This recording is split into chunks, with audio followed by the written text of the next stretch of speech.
we doing tonight? I've never gotten to go first before. This is very, very exciting. Hi, everybody, and welcome to the Grandin Theatre, the best place in town. And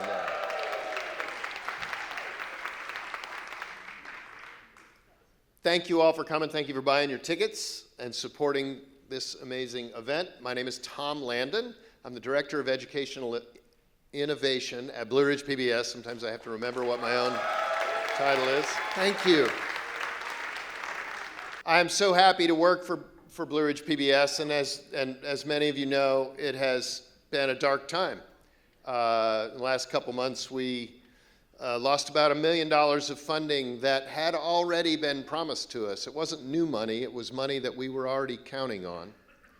And money that we used to do things like record almost every single Hoot and Holler for the last 2 or 3 years because we think it's important. And I first of all want to thank all of you. If you are a member of Blue Ridge PBS, would you raise your hand? I can't see much, but okay. That's a nice number. It could be bigger. When we lost that $1 million, just to give you a little inside baseball here, we pay about $850,000 a year to PBS so that we can carry Masterpiece Theater and Sesame Street and Ken Burns documentaries. That's just money that comes in the door from the Corporation of Public Broadcasting, which is really no more, and goes out the door to help PBS produce all of those programs. That's a big hit for us. It's about 1/3 of our budget. And when it happened, we were all pretty shocked at the station. We weren't quite sure what was going to happen. We're still not 100% sure what's going to happen, but we do know now that our community supports us, and that's been huge. About a week ago, we got some news we'd been waiting for, and that was that National PBS was cutting our annual dues for this year and this year only to about $450,000. That's huge. Still leaves us pretty far in the hole, but I'm here tonight to report to you that since we lost the funding not very long ago, our viewers have ponied up an additional $329,000. And come September 30th, when we have to mail that check to PBS, we're pretty confident that it will be good. So, but I'm here also to say that, yes, while a few of you raised your hands, many of you did not. And I'm not going to go into all we do to promote literacy and emergency notifications when things like floods happen.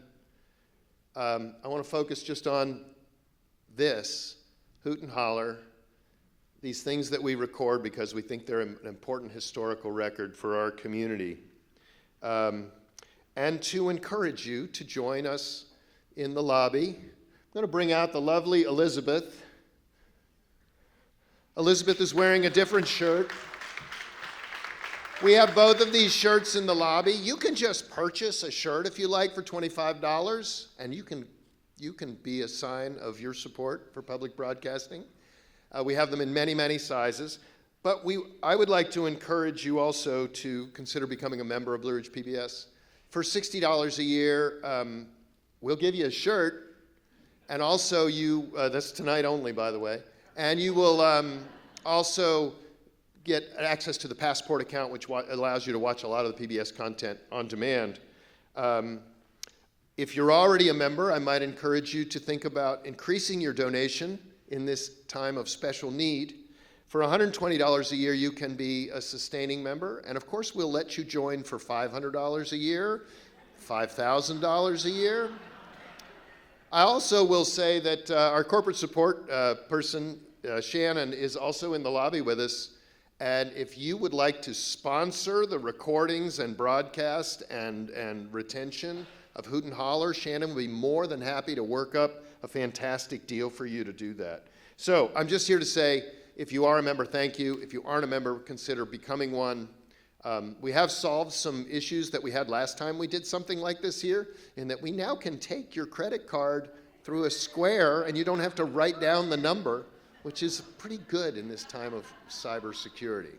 So in the lobby at intermission, I'll be out there, the lovely Elizabeth will be out there, Shannon will be there, and we would love to see you, and I'd love to see even more of these shirts going on around town. All right, that's the end of my pitch. Thank you, Elizabeth.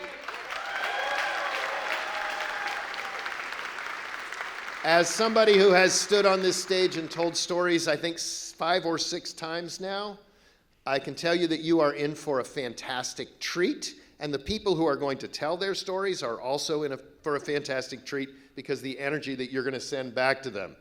It is now my very, very distinct pleasure to introduce the Queen of Hoot and Holler, the one who makes us all so happy, Lee Hunsaker. Hey, everybody. Oh, I feel so happy to be here with y'all tonight. How are you?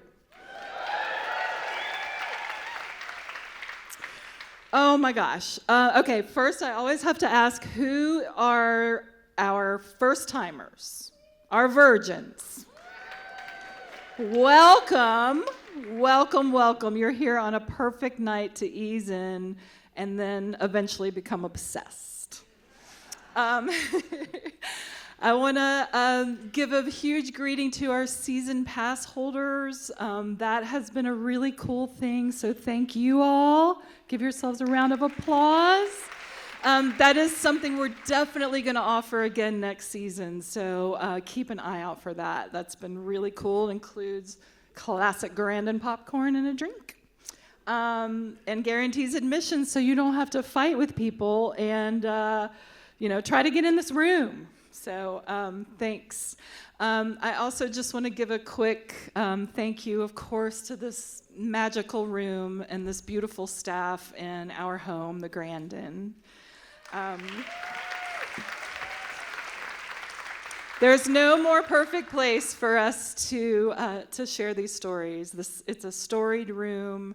It's a story for me personally, and I think it embraces us beautifully. So we're thrilled to always be back here. So thank you, Grandin.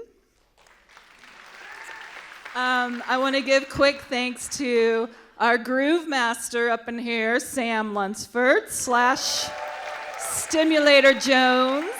He is playing all over town, so definitely check him out. He's amazing. I want to say, of course, to PBS Echo.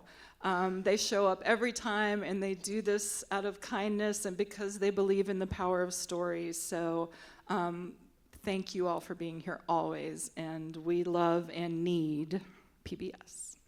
Yes. There's lots of other people I want to thank, and there's going to be more info rolling out tonight, but I just want to say something a little bit personal. Sorry, I knew this was going to happen.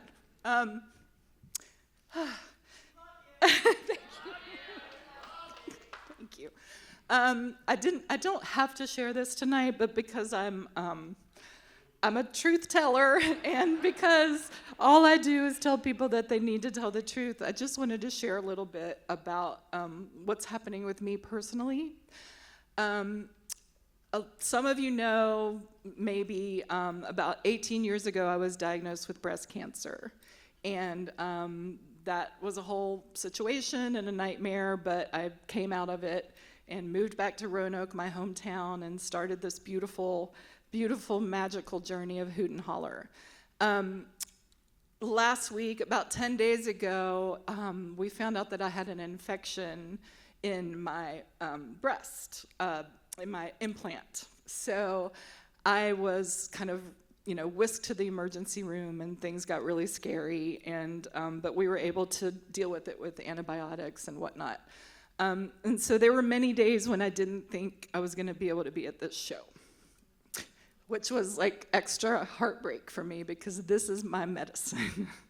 This is my medicine. So I just feel so happy to be able to be up here with you. The support from the community and from these incredible storytellers has been amazing. So I just want you to know, like, you guys are healing me tonight. So thank you.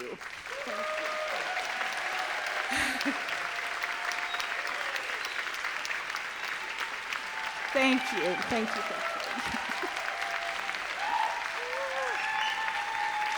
Thank you so much. Thank you so much. And I'm good. I'm going to be good, and I'm getting better every second that I'm up here. So I just wanted to, for whatever reason, I just wanted to frame this for you and what this night means to me. Every single show means extra, but tonight is like extra. So thank you.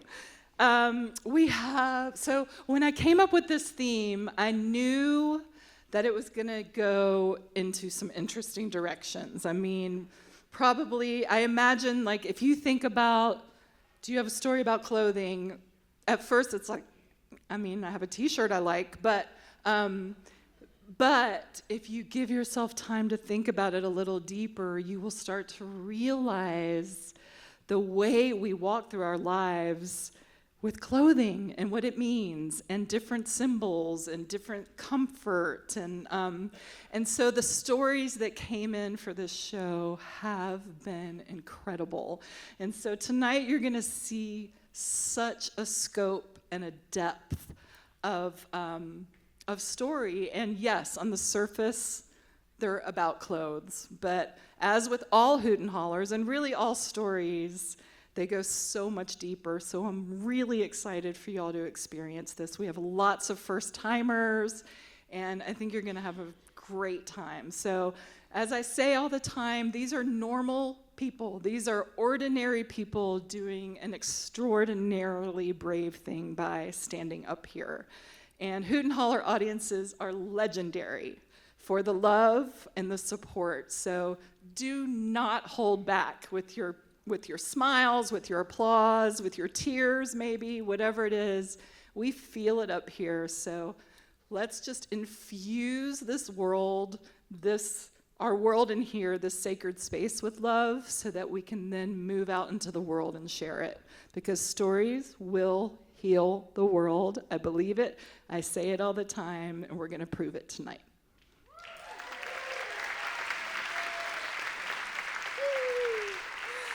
Okay, so without further ado, hold on, let me get my intros. Okay, we have a first timer up here. So extra love. He's a recovering advertising creative director who is now a retired cartoonist with a new book, The Cartoon History of Roanoke, now available at the Bibliopub. If you guys haven't been there, it's a fabulous new spot on Campbell Avenue. You're going to soon learn he ain't from around here. And we love him and embrace him.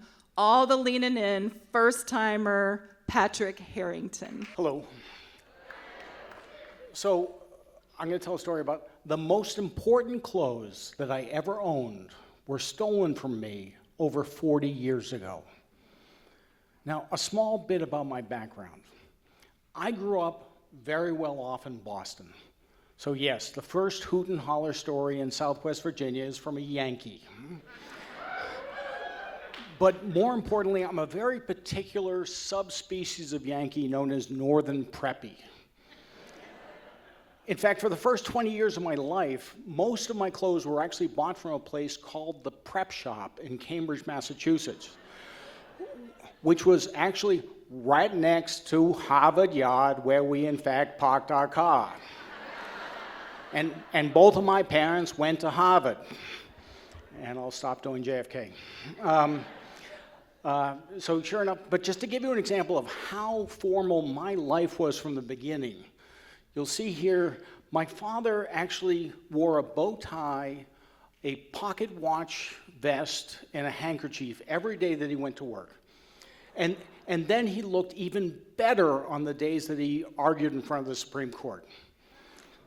The first poem that I memorized as a kindergartner was a Gilded Age classic about upper crust Boston families. And sure enough, it was Boston, home of the bean and the cod, where the Lowells only speak to the Cabots and the Cabots only speak to God. As a child, I was not allowed to wear shorts to Fenway Park. Think about that. In the middle of the summertime, I could not wear shorts because you were going to be in public. People might see you. And when we flew anywhere, you had to wear a jacket and tie as a first grader. That is, in fact, me as a very mod kid in 1970 London. And as one of 5 Harrington boys, I probably went to 8, maybe 9 proms, because after the first couple of guys turned a girl down, the girl's parents knew that there was probably a Harrington male, somewhere in the right age range, who already owned a tuxedo and actually had taken proper dancing lessons. I could ballroom with the best of them. So sure enough, right after college, when I got my first job in Chicago at one of the largest ad agencies in the country, I came armored with 4 Brooks Brothers suits. Dark blue, gray, tan, and seersucker. Summer is a season, so you have to have a seersucker suit, because, we're not savages when you go to a garden party. And I was there less than a year when I was robbed. Now, my first apartment in the north side of Chicago, it wasn't great, but it was a 3rd floor walk-up, so it wasn't an easy theft. And yet they took everything. They took the bike, they took the stereo, they took the television, they took this gigantic jar of nickels, dimes, and quarters that actually probably weighed more than the television. And they took my suits. And when the 2 Chicago cops showed up, I opened up a box of cigars that somehow the thieves hadn't taken. I guess they weren't smokers. And sure enough, we started an inventory of everything that was missing in the apartment. As we puffed away, and TV, stereo, Walkman. If you don't know what a Walkman is, ask your grandparents. And then when I got to the suits, I actually looked at the cops and said, oh, wait a second, hey, there is a clue. Maybe you should be looking for somebody 42 long. Before leaving, one of the cops actually took $1 out of his wallet and handed it to me and said, take this to Vegas and try to win back what you lost here today, because that's probably about the same odds as ever seeing any of this crap again. And he was right. I never got a damn thing back. So the next day, I went to my job as an advertising creative, copywriter, on the Magnificent Mile in Chicago. And I was dressed pretty low rent. I had a Lacoste shirt, collar up, and khakis and loafers. But the weirdest thing happened. Nobody noticed. And granted, this was the early 80s. This was 20 years after the glamorous Madison Avenue world of advertising that you've probably seen on television and movies. So a lot had changed. But when I looked around, I realized that all the other creatives looked like crap as well. Some of them were even wearing T-shirts and jeans. Now, I'd never been allowed to own jeans, and to this day, I've never worn a T-shirt. I don't actually think it's technically a shirt without a collar. It's an undergarment. Now, granted, the account people at the agency look great. But the thing is the nickname for them in the business, in the ad biz, is actually Suits. As in, have you shown the Suits the television commercial? So it only was logical that they actually looked really good. But now suddenly, as a creative, I was much more personally comfortable. I became free of the constraints of suit life. I went to meetings in business casual, and I loved it.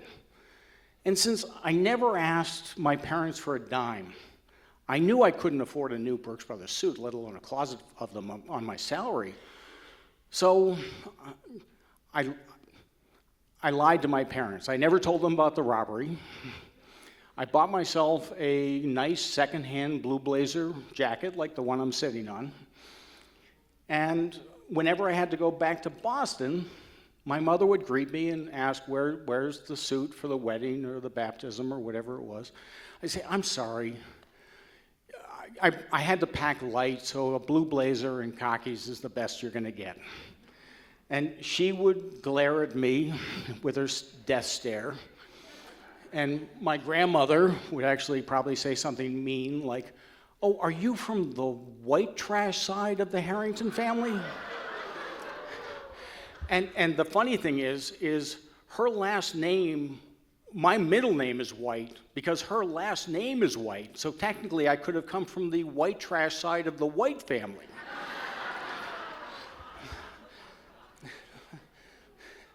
So for the next 40 years, whether it was an anniversary of baptism or even my, whatever, you'll see me in blue blazer and khakis in all the formal pictures. So the fact that all these formal pictures were taken for decades, and the thing is, one thing didn't look like the other because everybody else was dressed to the nines in suits. But the single largest and most prominent Harrington is in business casual. A quick aside. I'm the only Harrington in generations to actually break 6 feet. My parents, I think the technical name was actually Hobbit. And so the fact that you have all these formal pictures for decades is kind of crazy. It's very noticeable. And then meanwhile, back at work, I had devolved into Hawaiian shirts and shorts. I think if a client ever saw me in a tie, let alone a suit, they would have been a little worried about my mental state and whether, in fact, he's losing his creative edge, I think. My teenage daughter once came to an agency and asked, is there a contest today about who can look the worst? I had been suitless for over 40 years, thanks to those blessed bandits in Chicago. And they stole my suits, but they gave me a new sense of freedom. Then one day, my oldest son called. Hey, Dad. Hey, Griffin. Dad, you know my wedding's coming up. Yeah, I can't believe we have to do this thing in Italy, but it'll be fun. Well, the thing is, Zoe has a special request. She wants everyone in dark blue suits. Oh, Griff, you know I haven't owned a suit since I was in my 20s. Well, yeah, but Zoe wants everyone to look their best. Well, that's what the blue blazer and khakis are for, buddy. Dad, you're not listening. I was at Joseph A. Banks the next day. The things you do for your kids. The one saving grace of having finally relented from a lifetime of dressing like a slob is at least I now know the color of the suit that I will be buried in. Thank you and good night. Patrick Harrington, y'all. We'll get him saying y'all soon. First time storyteller, and he went first. That's a big deal, so yes. All right, moving along. Another first timer coming up. She's a writer, editor, and educator who believes in the power of words to connect communities. She grew up in Roanoke, left for a brief 3 decades, and just moved back last year.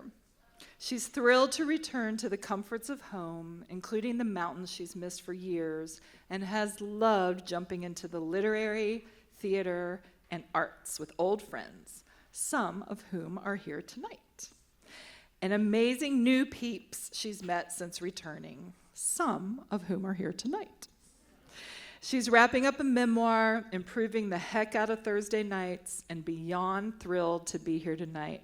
Super brave story, leaning extra in. Welcome, Tracy Rothschild Lynch. Hi, y'all. So glad to be here tonight. The Beastie Boys makes everything better. I am here tonight to talk about the bra. My first introduction to femininity came, as it does for just about every Gen Xer out there, Bugs Bunny.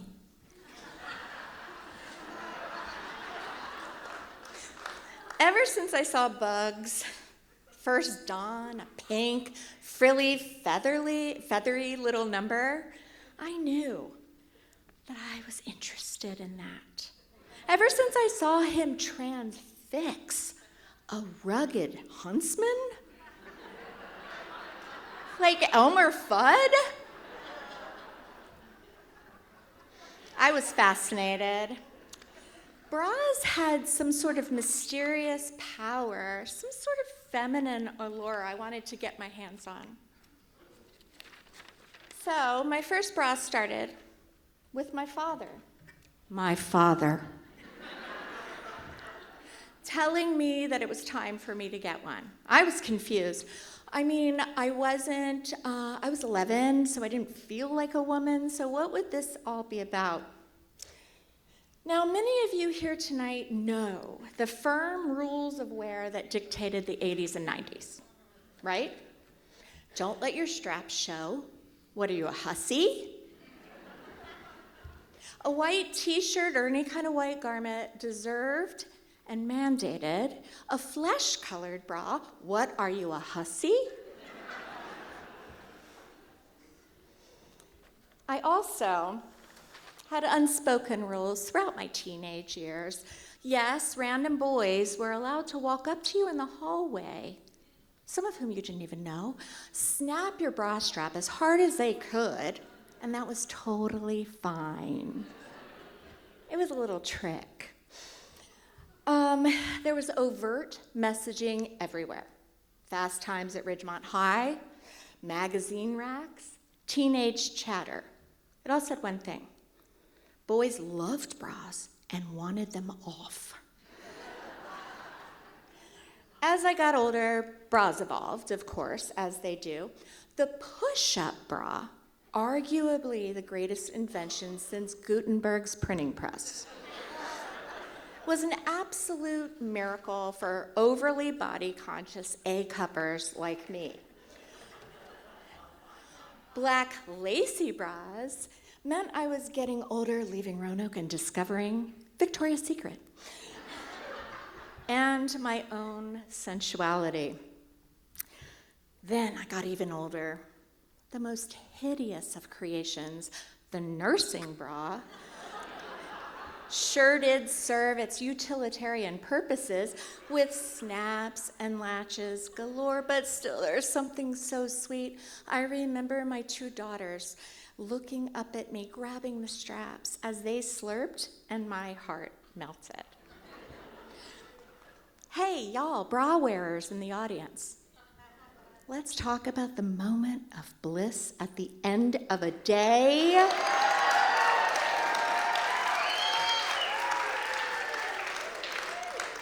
Non-bra wearers know the maneuver. You know the maneuver, this one.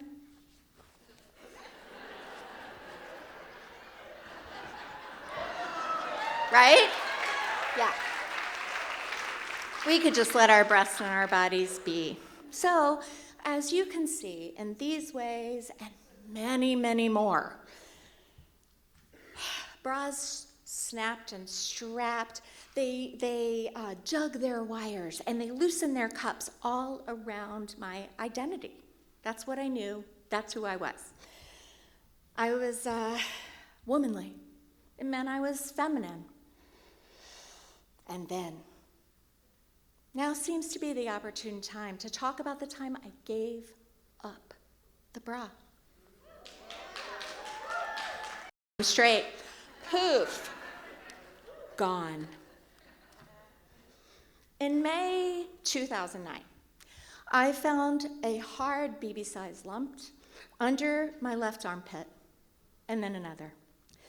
After a whirlwind of doctor's visits and procedures and tests after I was left alone on an ultrasound table as the sonographer ran out the room to get the doctor, I knew I had cancer, and I was right. A PET scan showed I had 5 tumors outside the breast and 3 large ones inside my left breast.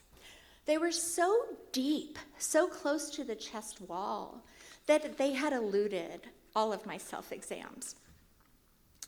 After a double mastectomy and removal of 40 lymph nodes from my left side, yeah, you're right, and 1 little baby one on my right side, they diagnosed me with stage 3B estrogen and progesterone positive breast cancer, and the regimen of chemo, radiation, additional surgeries, utter exhaustion, and family life changing began. It was, as I don't have to tell any of you in the audience familiar with cancer, which is most of us, not great. My beautiful, hilarious, dancing daughters were 8 and 9. I was 39, and my number 1 job became beating cancer so I could stick around and grow up with them. Suspense. Sorry. So after book club one night, before my surgery, I brought all my book club friends out to the parking lot, and I stood, like, almost cinematically under a lone, like, little street light, and I showed them my bra, and I said, here you go. Reach in, poke, feel, see what cancer feels like. I had the same reaction at work. I got in the final bathroom stall in the bathroom, and I said, everybody get in line. Women, get in line. Come reach beneath this bra and feel what cancer feels like. Prepare yourself, just in case. In these times of crisis, the bra that held all of my bras, which, you know, to be honest, I held since I was probably in college, became tough to look at. I bought like a big, like rolly bin, shoved them all in there, and pushed them under my bed so I could forget about them forever. It kind of succeeded. Breast reconstruction wasn't an option. At first, because of the advanced staging of my cancer. And also I had a non-skin sparing surgery, so I didn't have any extra skin on the top of my chest. But then because the radiation I had to have damaged all of the skin that was remaining. Now, I did try chicken cutlets, the fake boobs that my insurance paid for, along with the fancy bra, and you can tuck them into the pockets. And it was great. It was fantastic for all of a day. My daughters and I loved how they felt. They were very pleasing to touch tactily, but against my chest they felt super weird, super like heavy. Didn't like them at all. So I just made the decision to just be flat. Now, my girls struggled. Of course, they were so young, but they loved me right through it. But let me tell you how good to the damn soul it felt when I was healed enough for them to snuggle with me, when I read them their bedtime books. My younger daughter, the more forthright and honest one, went from saying my chest was a little creepy to, gosh, you're bony here now, Mom, to, Mom, you're beautiful. We let ourselves feel everything.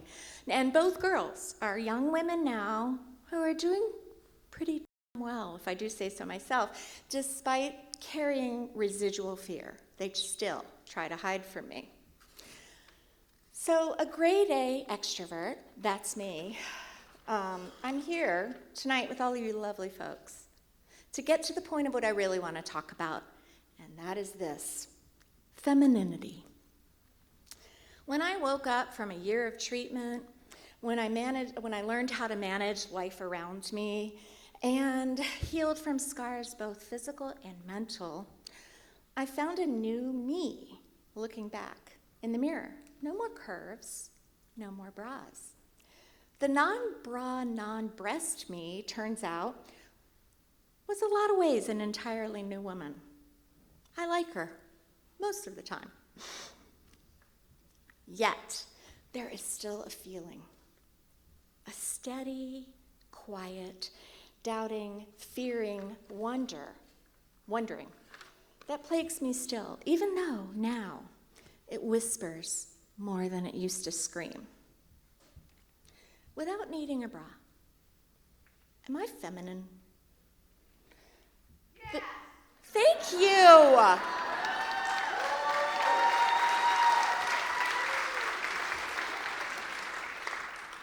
So the truth is now, after all these years, I fear I'll never feel it again. But, this is something I cannot really discuss with anyone, so let me share it with some strangers.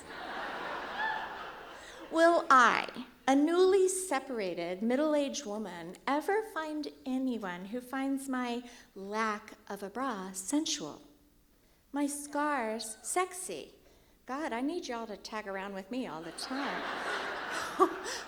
Why do I even use the word lack in the first place? Now, I don't have a phase or a plan or an answer for that. I do have an amazing therapist, though. I remind myself to practice an inordinate amount of self-love. I repeat affirmations ad nauseum. You are beautiful. Thank you. God, y'all just keep going. I'm going to sit here. I am beautiful. I am strong. I will feel feminine someday. But wait, that falls short. That makes me feel that I have to fix something that I worked so hard to be here after. So I've learned that I have a deeper self-healing job. I have to go deep, deep, deep into my brain. And I need to actually restructure my belief system, the one that Bugs Bunny set into place almost 50 years ago. It's hard work, but then again, I've always been a hard worker. I must keep my eyes and my heart and my mind open every day because my job is to redefine femininity. But you know what? The whole world is redefining femininity alongside me. So I'm not alone, not anymore. So what is femininity? I've kept my eyes open. I'm like a field scientist writing in a ratty little notebook, taking notes. Feminine is actually everywhere. Feminine is like O'Keeffe petals, right? Majestic and bright, with hues of southwestern sunsets. Feminine is like a hand placed on a cheek backwards. It's in the eyes, not in the hips, not in the chest. I've seen feminine in a smile that stretches slow, sly, in muscles, beneath shoulders, arms flexed, holding a baby or a barbell tight. I've seen them in the wrinkled, loose limbs of a grandmother approaching her twilight. I've witnessed it again and again and again in the strong and straight posture of someone who has had to hide their womanhood their whole life because of the gender they were born into. And now they can celebrate their femininity like a anthem.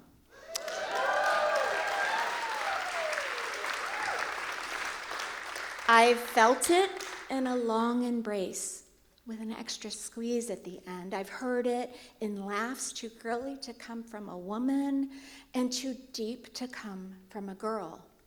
I've seen it in a powerhouse whose lush beard is so long it brushes against their red ball gown. I've smelled it on honeysuckle thick drives on mountain roads and each time it surprises me. Real, raw, inviting. So instead of a boring old piece of stretchwear, let's talk about feminine. Surging and ebbing, strength, love, vulnerability. It hasn't been an easy road, and this is a hard, hard story to tell. But my eyes remain open, and each time I learn that when I redefine feminine, the synonym is always power.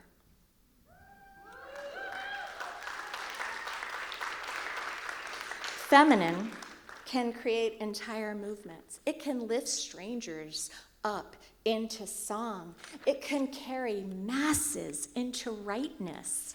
It can wave flags and fight fights and move planets with the words they use and the miles they walk.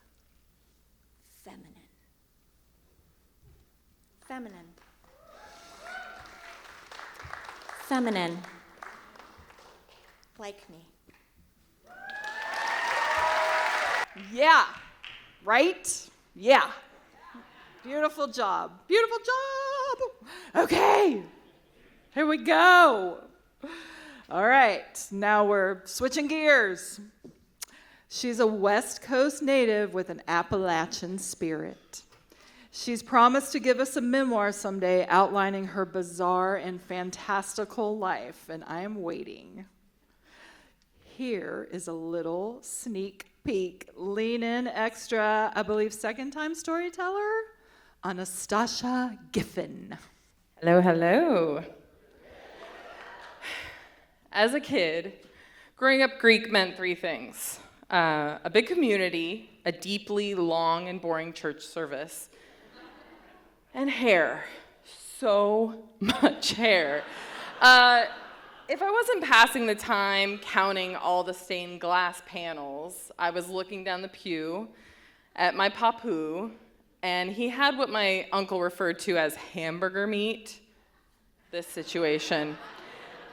It was thick gray hair enveloping his gold cross and chain. It was like shrubbery trying to bust through his silk button down.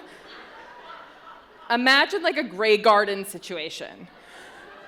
I studied teen boys at Sunday school, and I was always perplexed how they didn't constantly get distracted by these hairy caterpillars just lying between their eyes.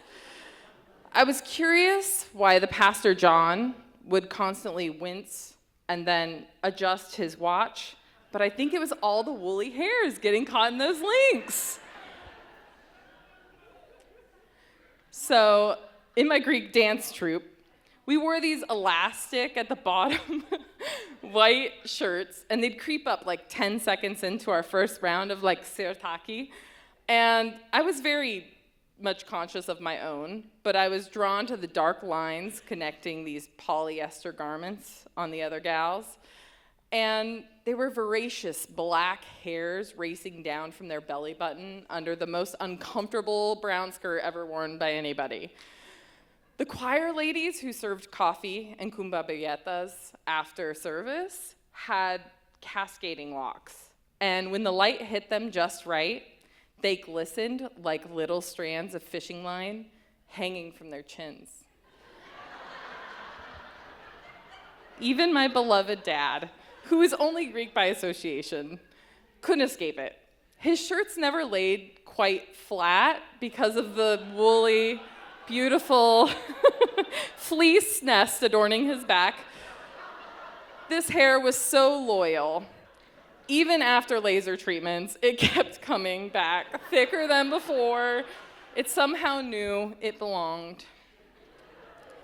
I remember wanting to pull my hair back one time for soccer practice, and I had to use my friend Kelsey's normal hair tie. Second twist around, that sucker broke. I kind of wish that was still the case. But ensuring that no one would ever mistake my Greekness for another nationality, my mom named me Anastasia, or Anastasia in English. It means rebirth. Ironically, I only ever get called Anastasia, the Russian version. This name, a name I was immediately instructed to shorten by my kindergarten teacher, so it'd be easier to learn to spell. Sure, right, like it's not important for me to learn how to spell my own legal name. Enter the first small act of rebellion in school, a refusal to abbreviate my identity to make somebody else's life easier.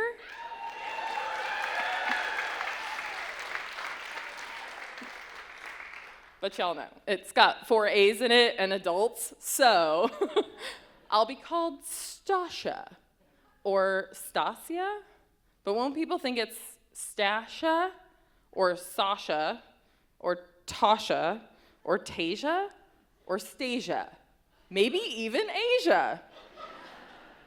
Luckily, I escaped that last one until an unfortunately named 9th grade PE teacher decided to rebrand me. I was like, Miss Whitehead, you can't say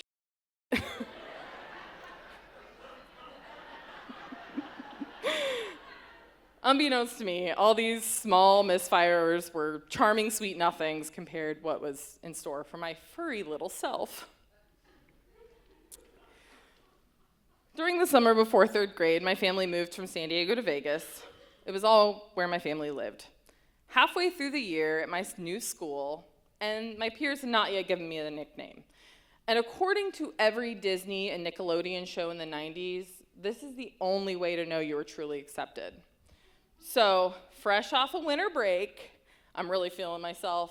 I had a new cropped bob, half the Delia's catalog, bells on my socks, and bright white Keds that I had put pink puffy glitter paint on that said crazy, sexy, cool. I was ready for anything. Nope. Then it came, the nickname I had been longing for. Mustasha. Why? Couldn't it have been something more flattering, like Lucille Ball for my great sense of humor? Self-proclaimed maybe, and largely unrecognized. At least give me Madonna status. I had worn 3 strands of long costume jewelry pearls to school. It was a real commitment last quarter, and that look said business, even though, the business was just like recess. At least Claudia Schiffer. I had undoubtedly nailed the whole opaque tights trend. Had no one else at school been paying attention to her at 1995 New York Fashion Week? Not up there yet. But there we go, there she is. Spitting image, guys, come on. Apparently not, because we were 9 and none of the other kids were thinking about that. They were probably thinking about the 3-word girls. You know them. Jennifer Love Hewitt, Sarah Michelle Gellar, Melissa Joan Hart. And my own personal one, Tiffany Amber Thiessen. She was my queer awakening, but it wouldn't be recognized for a few more years and a lot of rewinds of a VHS tape of the cinematic classic masterpiece, Son-in-Law, starring Pauly Shore. I hadn't even really begun to study my own face yet, because teen magazines weren't worried about that. At that time, they were really worried about abs, lower back dimples, big old plastic, and was Devin Sawa dating anyone? Spoiler alert, he was not. He was 14 and way too busy preparing for his role in Casper. So, one look in the mirror. And there it was. A full-blown, flavor-saving soup strainer. I have to say, as a parent, I notice every microscopic change to my child's face, from baby to toddler, toddler to kid, kid to teen. I mourn and celebrate each piece that's lost and gained on that little mug. But this was the 90s, and between all the hair between my brother and I just don't know how they kept track of it all. So I guess that's how we got here. Mom, why didn't you tell me? Well, honey, I didn't want you to be too self-conscious. How long has it been there? You did spend all of winter break flipping between reruns of the Drew Carey Show and Little Bear, so I guess the sun just didn't have time to lighten it? How do I get rid of it? We wax. Never shave. Do you want to give it a go? Duh, Mom. So she called in the favor. It was a real emergency. It was almost like they knew this day would come. It seemed ceremonial in the way that I was introduced to her, in the way she examined me. So I laid down on this massage table, and I'm thinking, I hope when this lady pulls these strips off my face, she takes all the humiliation with it. 1, 2, 3. Nope, just a new kind of pain.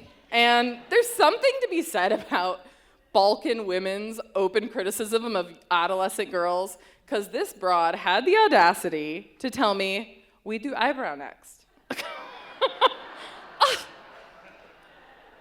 Even at 9 years old, I was like, ugh. But, boy, was she right. I looked along all these table sides with strips strewn about them, long, black, thick hairs from my own face. It was very humbling. So, Mustache lives on, but luckily only in our hearts. Though the years of maintenance have thinned the battlefield a bit, a couple sick cosmic jokes, referred to as age and polycystic ovarian syndrome, came knocking and spread those suckers out all over the place. And they just keep me guessing. And I just want to give a little shout out to all my whisker tweezing in the car mirror, because everyone knows that's the best place to find them all. Gals. For little Mustache's sake, please find a gentle way to tell your little bushy baby that they've got a new nose neighbor coming in. All right, awesome. I mean, the things we wear aren't always clothes. You know? All right, here comes another treat. This is a second-time storyteller, but the first time he told, I believe, was somewhere around 9 years ago.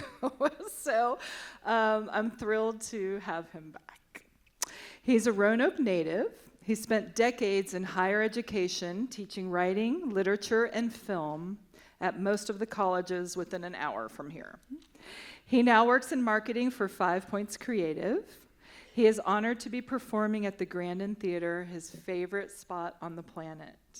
The soundtrack of his life, which you'll hear, is The Smiths. And yes, he knows that Morrissey is a greedy, narcissistic,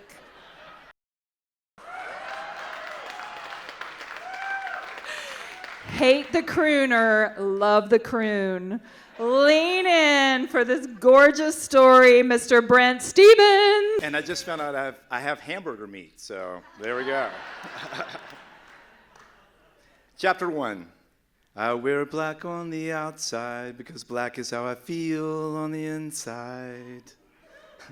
Ever since I can remember, I've loved sad stories, and I don't really know why. I had a pretty good childhood. My parents were divorced, but my mom, stepdad, and dad all got along really well.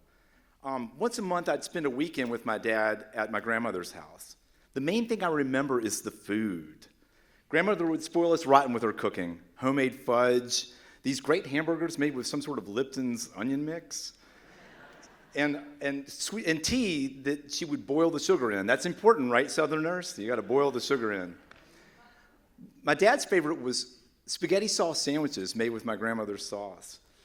He'd wolf down 2 or 3 of them, not minding the meaty goodness dripping down his chin. I have a thing about grease, so I'd have to eat mine over the sink. He'd tease me about that, but I got to tease him right back because invariably he would knock a glass of tea over every meal. I swear, it was insane. On Sundays, we'd end the weekend at the Roanoke. I'd scarf down some chicken and biscuits and mashed potatoes, and then I'd have to sit there while they smoked. My grandmother and her unfiltered Camels, some of you know that, right? stuck at the Roanoke, right? And my dad smoked a pipe. Because of the limited time I spent with Dad, he was more of a pal than a parent.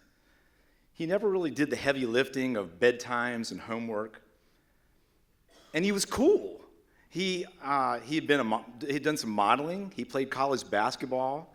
And I really looked up to him. I mean, literally, he was like 6'2". Yeah, so. I play basketball myself, so I really like to have that, quality of his back, so. In the summer of 1985, I found a new role model. I wanted to be in the Brat Pack, specifically Andrew McCarthy's character, Kevin, from St. Elmo's Fire. Kevin was in love with Ali Sheedy from afar. That's a strategy I often employed with women later in life. He was a writer, struggling writer, self-deprecating. He was the angst-ridden tragic poet I wanted to be.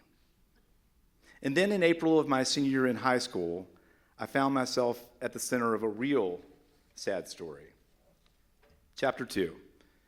Girlfriend in a coma, I know, it's really serious. Late on a Sunday night, my dad ran off the road near Red Hill Baptist Church on 220. No seatbelt, massive head injury. The doctors let me in to see him because they thought he wouldn't live the night. But he did, physically at least. When Dad's accident happened, I did all the right things. I talked to my friends about my feelings. I exercised. I did deep breathing. Nah, I numbed, I drank. Gen X, so. Chapter 3. I was happy in the haze of a drunken hour, but heaven knows I'm miserable now. One day rises out of that summer's drunken haze. I had to clean out Dad's stuff. My grandmother cried every box or two. She treasured the memories the golf and basketball trophies evoked, but it just reminded me that he would never play sports again. And she kept wanting me to take his clothes, but none of them fit, 6'2". And I didn't want anything anyway. I just wanted to forget.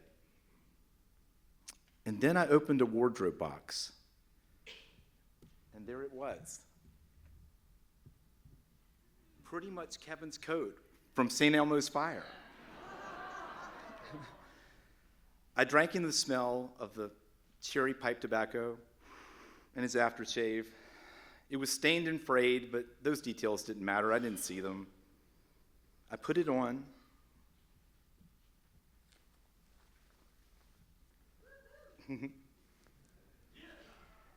And I closed my eyes, and I was with him again.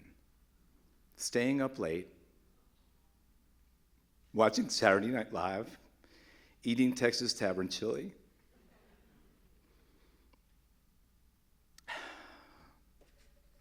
Chapter 4.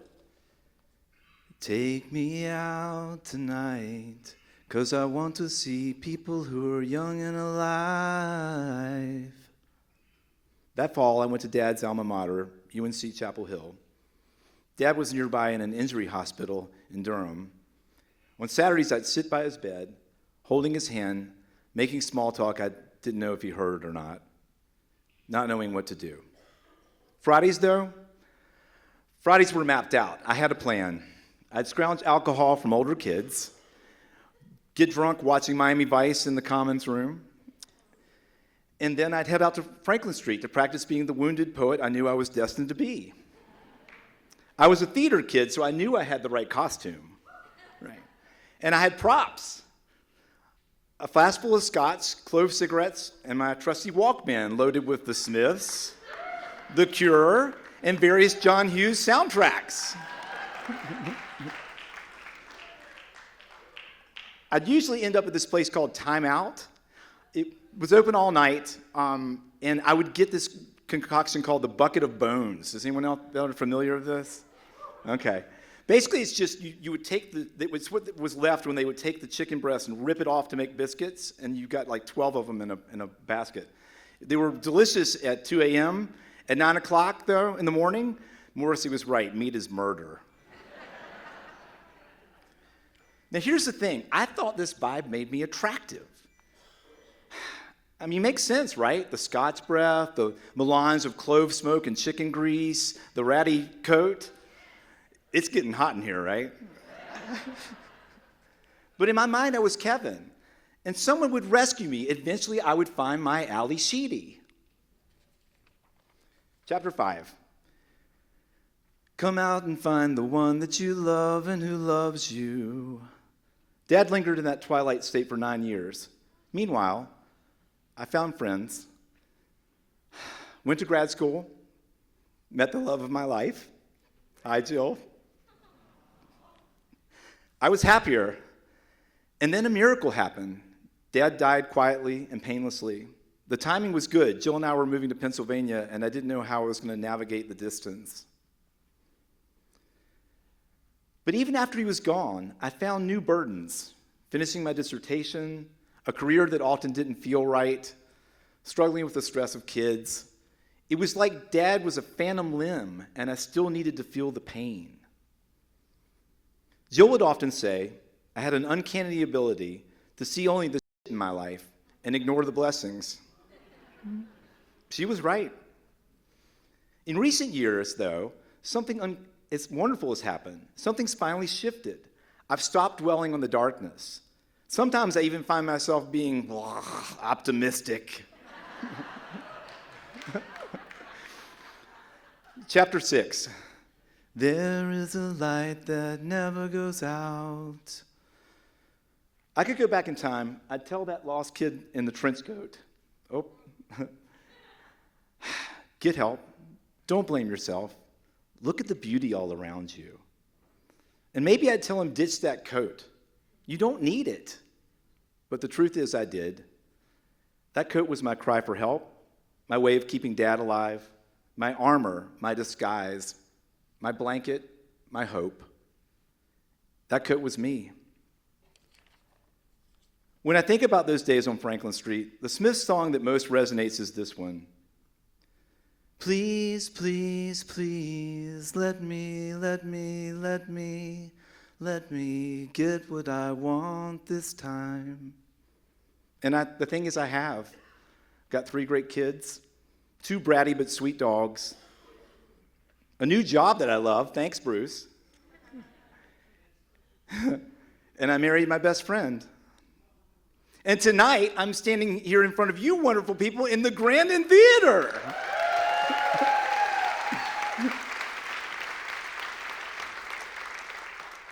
This counts as therapy, right? Okay, all right. It's been a long time since I've worn Dad's coat. In fact, this isn't even the coat. It's lost to time. But sitting here telling this story, I feel closer to him than I ever have. Thank you. Wasn't that beautiful?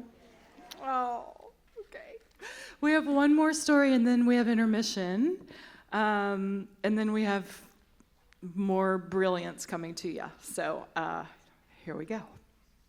First-time storyteller.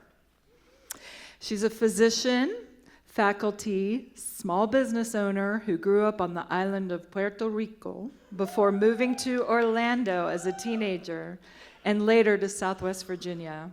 She's put down deep roots in this community, whether it's through women's health, caring for the Latino community, or advocating for affordable housing. This is her first time telling a story in this or any other stage. It's an important story, it's timely, it's beautiful, all the love. Nalian Chavez. In Puerto Rican culture, clothing isn't just about fashion, it's about respect. No matter the style, clothes are a reflection of your family, your dignity, your pride. Even if your shirt is old, it's clean, it's pressed, you walk out the door looking like you matter. I moved to Orlando when I was 14, right at the beginning of sophomore year. We didn't move because we wanted to leave. We moved because we had to. Puerto Rico's a colony, let's just say it. We've been American citizens since the Jones Act of 1917, but not the kind that gets voting rights or real help when the lights go out. By the time we left, we were choosing between paying the electric bill or the water bill. My dad had to go to California to find odd jobs to try to help ends meet. And everybody knew someone that had already left. Ever since Operation Bootstrap, Americans sold us a dream, that life here was better, that if you work hard and you stay quiet, you'll be rewarded. And my parents believed it. They left everything they knew for that chance, to give me that chance. So there I was, hair straight, new school, new people, new language. On my first day of school, my mom picked out an outfit. It was a plain blue polo, loose mom jeans, like really loose, and Velcro sneakers from Kmart. I mean, Velcro. And my hair, she brushed it back so tight and with so much hair gel that it crunched every time I turned my head. She said, "Esto es lo que se ponen aquí, simple, limpio, bien vestida." That's what they wear here, simple, clean, well-dressed. She meant well. She wanted me to look American, or what that meant to her. She thought I needed to look serious, invisible, safe. She was scared for me. I didn't argue because I didn't know what I was doing either. I looked like I was dressed by somebody who loved me too much. Because my mom did. She ironed that shirt, even the jeans. She brushed my hair. She picked those shoes like she was sending me out into battle. Because to her, I was her dream. And dreams you polish, you protect. But I wasn't a dream. I was a teenage girl.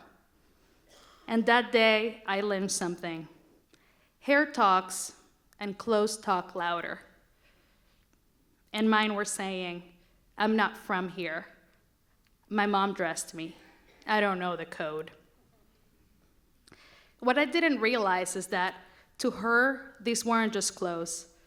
They were proof that her daughter had a chance, that I wasn't just an immigrant or just Puerto Rican, but that I was respectable, educated, put together, and presentable. Because in this country, looking like you belong often comes before people treat you like you do. Even within our own culture, it feels like it's us versus them because there just isn't enough space. I needed people here for some reason to know that I wasn't like others, that I didn't cross the border, that I was born a citizen, that I followed the rules, that I was a good Hispanic. You can trust me, you can let me in. Respectability became both my armor and my burden. And without realizing it, I started measuring my worth by how far I could distance myself from those I was told not to be like. But back to that first day of school. I had just come from Catholic school in Puerto Rico, where everybody wore the same thing every day. Brown skirt, hem 2 inches below the knee, white blouse, black shoes, no makeup, no earrings, no individuality. Hair slicked back into a ponytail. I never really had to think about clothes. I had a uniform. So this was my first real first day outfit. And I walked into school and everything was loud. I mean, this was 2005.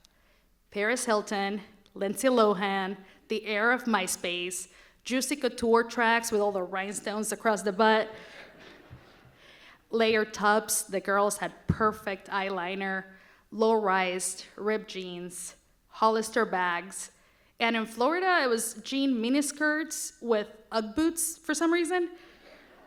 And I'm just standing there in my Velcro shoes, looking like a sponsored child in a charity mail flyer. Nobody was mean, at least not directly, but they looked the way you look at something that doesn't quite belong. So I bought the skinny, low-rise jeans, only one pair, and I had to take them into school and change in the bathroom and then change back again before I went back in the car. Sorry, Mom. I laughed at jokes I didn't get, mostly because my English came from watching the Disney Channel with subtitles.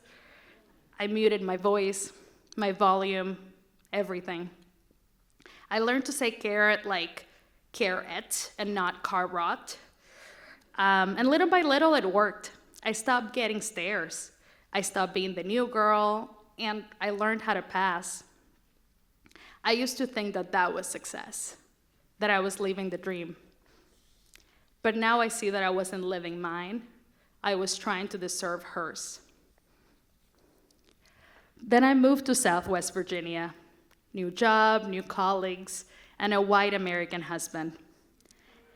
And I noticed that he was treated differently at work, in stores, even in restaurants. People listened when he spoke. They assumed he was in charge, respected, believed. People listened when he spoke, really. And because I'm next to him, because I'm with him, I get treated differently too. More politely, sometimes more carefully, and sometimes even suspiciously. It's like people have to reconcile the image of how did she end up with him? Is she one of the good ones? And then I thought, well, maybe if I dress like I've been here forever, no one will question where I'm really from.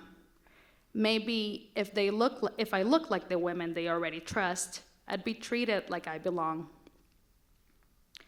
But that's the thing about being treated like you belong. You start buying the costume before you even know what part you're playing. I wish I could tell you that now, years later, I've figured it all out. That I love my natural hair, that I don't second guess my outfits, that I walk into rooms and don't wonder if I'm too much, too loud, too Puerto Rican. But I do. Because this place, this country, this state, this town makes you feel like your difference is something to be managed. Like your natural self is something that needs to be tamed, softened, translated. And most people don't even realize they're doing it. They don't tell you outright. They just don't make space for you to stay the way that you are. And being honest, I'm scared to tell the story because I'm so protective of my mom. She's amazing. She loved me the best way that she could. She knew she had to change her history and mine, and she did. I'm okay because of her, because of the ironing, the hair gel, the Velcro, the fear. She did everything she could to protect me in a world that she didn't fully trust. And she still does. Even now, she'll whisper to me in stores, "No hables español aquí." Don't speak Spanish here. She's still afraid. Afraid of what might happen if we're heard, if we're noticed. Afraid to be in the wrong place at the wrong time. And to me, that's what all the clothes are and were really about the quiet, constant pressure of trying to belong, of wanting to be visible enough to excel and invisible enough to be accepted. So I've come a long way. I'm okay. I'm a doctor. I married a doctor. I owned a business. I have an e-bike.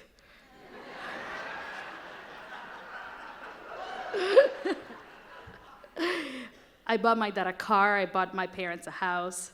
I'm learning how to let my hair breathe with straightening creams and a little bit of like a curling iron, but sure, breathing. I wear what I want mostly, and to the shame of my parents, I even get a tattoo.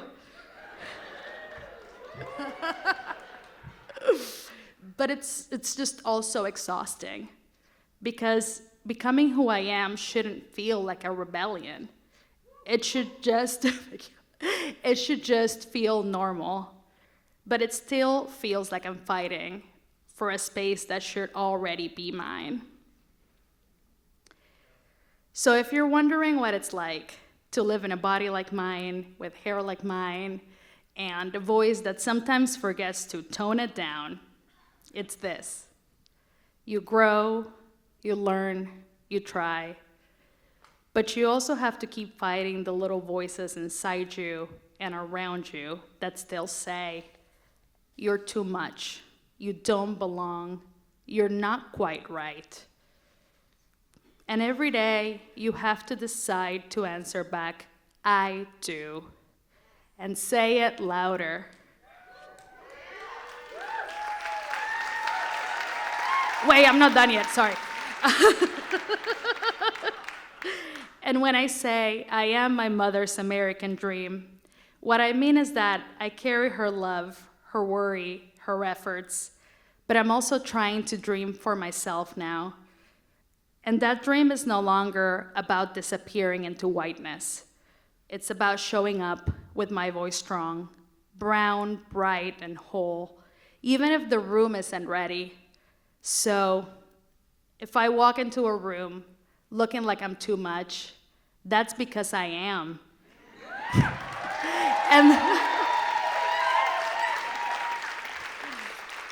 And that's not a problem, that's a presence. Hoot and Holler is a safe place for all stories. If you see these storytellers you've seen so far out there, give them some love, y'all. Enjoy your intermission. Say hi to your neighbors. Give some smooches. We have 4 more amazing stories.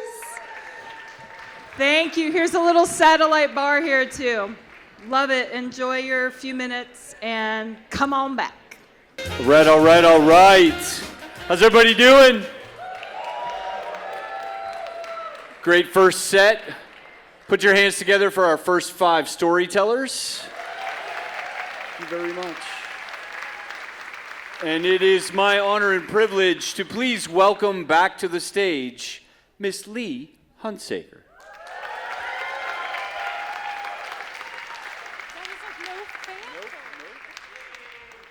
Hi. All right. Oh, wasn't that fun, intermission? It's like seeing all your favorite people ever or meeting new favorite people. I love it. Yes.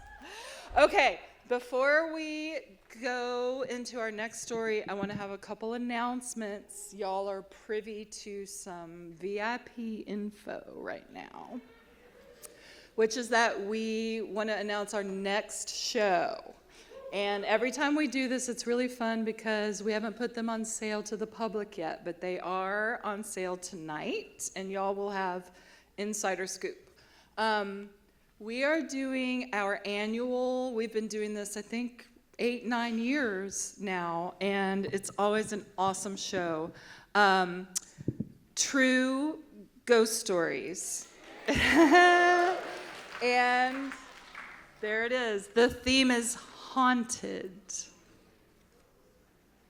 Take a minute to digest that. Haunted. There's lots of interpretations of the word haunted. And we love fresh, out-of-the-box interpretations. So this is a privy VIP announcement because this one always sells out. It's going to be on a Wednesday this time, October 29th. And this is, of course, the perfect room to host stories like this. So have you guys ever been to any of our spooky stories? Yeah. Oh, so good. So definitely be sure to grab those tickets. And that also means unofficially that the storyteller call is open. That means we would love to hear from you if you have a haunted story. And that is just sending me a message personally or through the Hoot and Holler page. Give it some thought. And I'll talk you through the process. If you've never done this before, it's just clearly, hopefully you can see through being here tonight, it's one of the most empowering experiences you can have. And I'm gonna walk right beside you to coach you and help you and birth those babies. So on sale as we speak through the Grandin website. Be sure to grab those because it's just a really fun night and we always have lots of surprises and it's cool.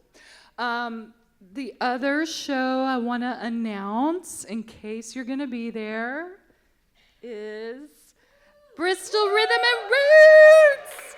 I don't know if any of y'all have ever been to that festival. Have you guys ever been there? It's one of the greatest regional music festivals, and this is going to be our third year being invited to do storytelling there. They've never done storytelling before, and I was able to worm my way in there, and now they love us. So if you happen to be at the festival, of course it's included. Our set's going to be on Saturday, September 20th. We're going to be in another really groovy historic theater called the Cameo. And the theme there is going to be Starstruck. And whatever that means. Already getting some submissions for that one. It's just a 1-hour set. So it's a pretty, it's probably 4, maybe 5 stories. But it's such a fun time. So if you happen to be in Bristol that weekend, please come see us. We love the love. And then another one is this really cool thing. I hate to tell you that it's already sold out, but we haven't even started a wait list yet. And if any of you guys have gotten in here tonight because of wait lists, tickets always will crop up. They just do. So if you would like to be added to the wait list for this really beautiful night, just send a note and I'll add you. This is on October 2nd, and it's a live podcast recording for a really cool podcast called Songwriter. A fancy pants New York producer is coming in, and he'll be up here on stage talking to our beloved Beth Macy, who's going to share some of her brand new book, which is coming out like that week. So it's a really kind of cool sneak peek. And we're going to just have conversation. And then Palmyra, Beth and Tom's kids' awesome band, who is, skyrocketing, will be playing a few songs in response to the stories that Beth is going to share. So it's not a typical Hoot and Holler, but I'm thrilled to kind of be involved in helping bring it to the stage. So the Grandin and I are co-producing this and welcoming them to our town. So, and we're hoping to do more collaborations with this. So we have a really fun wish list of authors and musicians to pair together, and we're starting to pitch that around nationally. So stay tuned. So storytelling can expand and go deep and wide, and I'm excited for these opportunities, so thanks. Be sure to reach out if you'd like to be on the wait list. Truly, there's probably a good chance that tickets will shake loose. All right, I think those are the main announcements, and I want to get started with our 6th storyteller. She's a marketing and communications powerhouse with a mission to use her persuasive powers for good. She's focused her career on helping nonprofits and small businesses shine by sharpening their brand and uncovering their voices. A natural storyteller in any circle of friends, tonight marks her first time here at Hoot and Holler. She credits her 3 incredible kids who have braved every plot twist alongside her, and the friends who are here who've shown up for her time and time again, and without them, she wouldn't be here tonight. This is a fantastic story, and lean on in and be prepared to be awed. Please welcome Kim Bradich. Hello, everybody.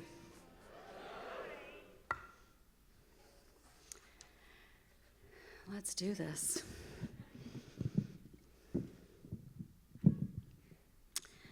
In the spring of 1983, life was pretty good. I was almost 7 years old, obsessed with strawberry shortcake, monkey bars, and rainbows. I drew them compulsively on school papers, on church bulletins, and even on the wall when no one was looking. And I had this shirt I was obsessed with. I wore it all the time. It was a white sweatshirt with a rainbow that went up one sleeve, across the chest, and down the other. A rainbow. It was peak 1983 fashion, back when rainbows were just everywhere. And my best friend across the street, Wendy, she loved rainbows too. She was 8, sophisticated. She could write in cursive and ride a bike.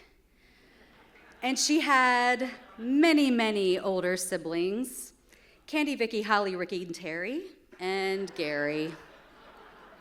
And I loved going to their house. It was like being on the set of a sitcom. Total chaos, feral, and pure magic. And I was like the kid sister, kind of like a pet. And sometimes they would let me come with them to McCrory's and we would get penny candy. And I felt like a big kid there for a few minutes. And life was candy and strawberry-scented plastic and rainbows. And so it was odd that afternoon when Wendy and Candy came over to my house. They were crying, and my mom opened the door. They had their dog with them, and she just opened it a little bit. And with their dog with them, she didn't want him to come inside. "Uncle John is waving a gun," they said. Uncle John had moved in with them a few days ago, and I had spent time with Wendy and Candy getting a room ready for him. And in my house, when we were getting a room ready for a visitor, there was much fanfare, but with Uncle John, something felt a little off. His best friend had recently died, and the place where he had been living for 15 years was no longer. He was jobless and homeless and now friendless. "He's walking around in his underwear," they said. Ew, his underwear? Gross.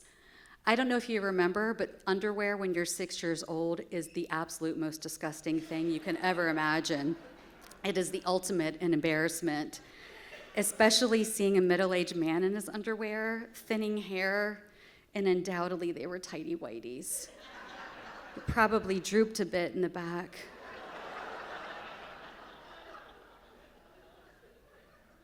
Gross.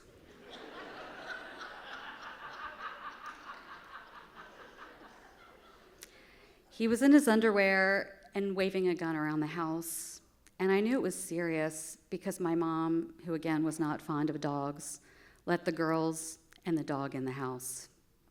And then she went back to her card game, because I forgot to tell you that she was throwing this little party for her friend Mike, the cop. It was his birthday, and he looked exactly like that Cobra Kai sensei from Karate Kid. The mean one, he looked just like that. And he was there with his wife, and my mom's best friend Debbie, who also lived with us, was there. And my next door neighbor, who would become my stepdad, that's an entirely different story we'll get to another time. But they sat around our kitchen table playing cards, and there were cigarettes and cards and cocktails, all framed by the lemon yellow lattice wallpaper of our kitchen. And it wasn't dusk yet when the police showed up outside of Wendy's house with Wendy's dad and her 3 teenage brothers. And my mom and her friends watched out the window because now there was entertainment for the party. And Mike jokingly reminded everybody that although he was a cop, he had left his gun at home and he was off duty. Their laughs were stunted, though, as they saw the brothers, Ricky, Gary, and Terry, come running out of the house across the street and through our yard. And then gunshots. The boys came barreling through the front door. Uncle John was shooting at the cops, and they ducked behind their cars, trapped. The Carr family was now all together, huddled and crying in our unfinished, musty, dusty basement. And somehow that card game continued, just kept on going. They all sat there at the kitchen table, swirls of smoke, melting ice cubes, 6 of diamonds. All in front of the big window that was a clear shot from Wendy's house. It was dark by the time the SWAT team arrived. And it was cold, even though it was April, early spring. It got into the 30s that night, and there the SWAT team was in t-shirts, army crawling through our front yard and ducking behind bushes. Those shots continued. Pew, pew, pew. Mike, the birthday boy cop, was getting irritated because he was a chain smoker and left his cigarettes in the car that he could not go outside to get. And at this point, it occurs to my mom that she needs to ramp up her hostess skills. So she opens the side door out into our side yard and says, "Would anybody like some hot cocoa?" "Ma'am, get the back in the house," said the SWAT team guy. SWAT team leader came into our house. They had our neighborhood blocked off, he said, and we should probably turn out the lights now and maybe move away from the windows. They were going to have to bring in an armored personnel carrier to help rescue the 6 trapped policemen behind their cars. And so they did. They brought in a tank, an actual tank. An actual tank drove down the street like some freakish military parade. And it provided enough cover for those cops to be rescued, but as the tank drove up over the curb, it was so heavy that it began to sink into the front yard, and it got stuck and up in the middle of our neighbor's front yard. Flashes came from one of the corner of Wendy's houses, and we heard Uncle John shooting, pew, pew, pew, pew, pew, at the tank, pinging off. And then bullets started hitting our house. One ripped right through the front door, bounced off the stairs, and actually hit the dog, Taz. He yelped and bolted for the basement. "Don't worry, Taz is okay. I would not do that to you." And the dinner party decided at this moment it was time to head for higher ground themselves, and so they made a beeline to my strawberry shortcake rainbow room. My mom slid the mattress off my canopy bed and onto the floor and told me to go to sleep. But I watched as the SWAT man and the card party peeked out my dormer window, and the grown-ups whispered, and the walkie-talkie that the SWAT team guy had whispered back. "Green light," it said.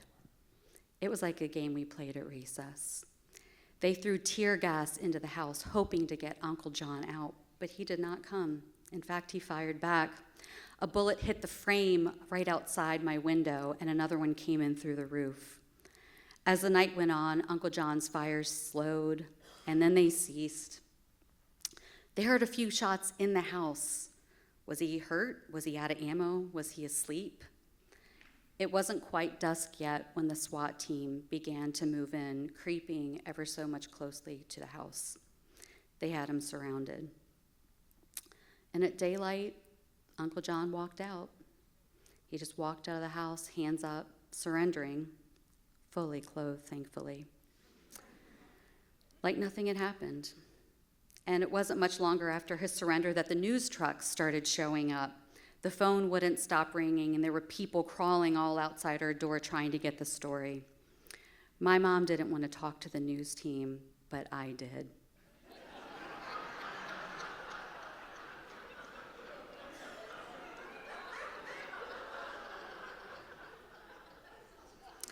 I ran upstairs and I threw on my rainbow sweatshirt. I was ready for my close-up. And as the cameras were rolling, all of it came crashing together. My crying friends, the dog, the tank, the cards, the bullets. The night I slept under my bed while bullets were fired at my room. And as the reporter hovered the mic over me, "Little girl, how did you feel?" I took a breath. It was scary.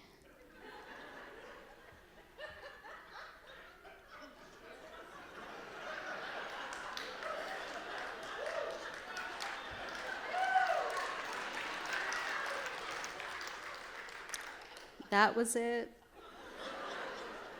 My first 5 seconds of fame, and a pivotal moment that undoubtedly laid the groundwork for my majoring in journalism, the genesis of my career in communications and public relations, and I don't know, possibly being on this stage tonight.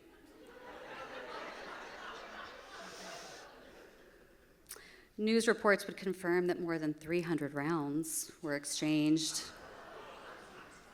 Uncle John had an arsenal, gas masks, 4 guns, enough ammo to keep police at bay for 2 days.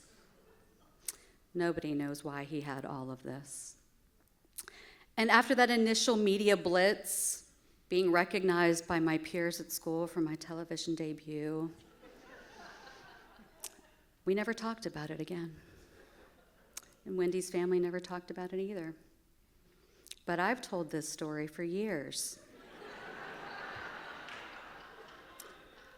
I pull it out like a parlor trick.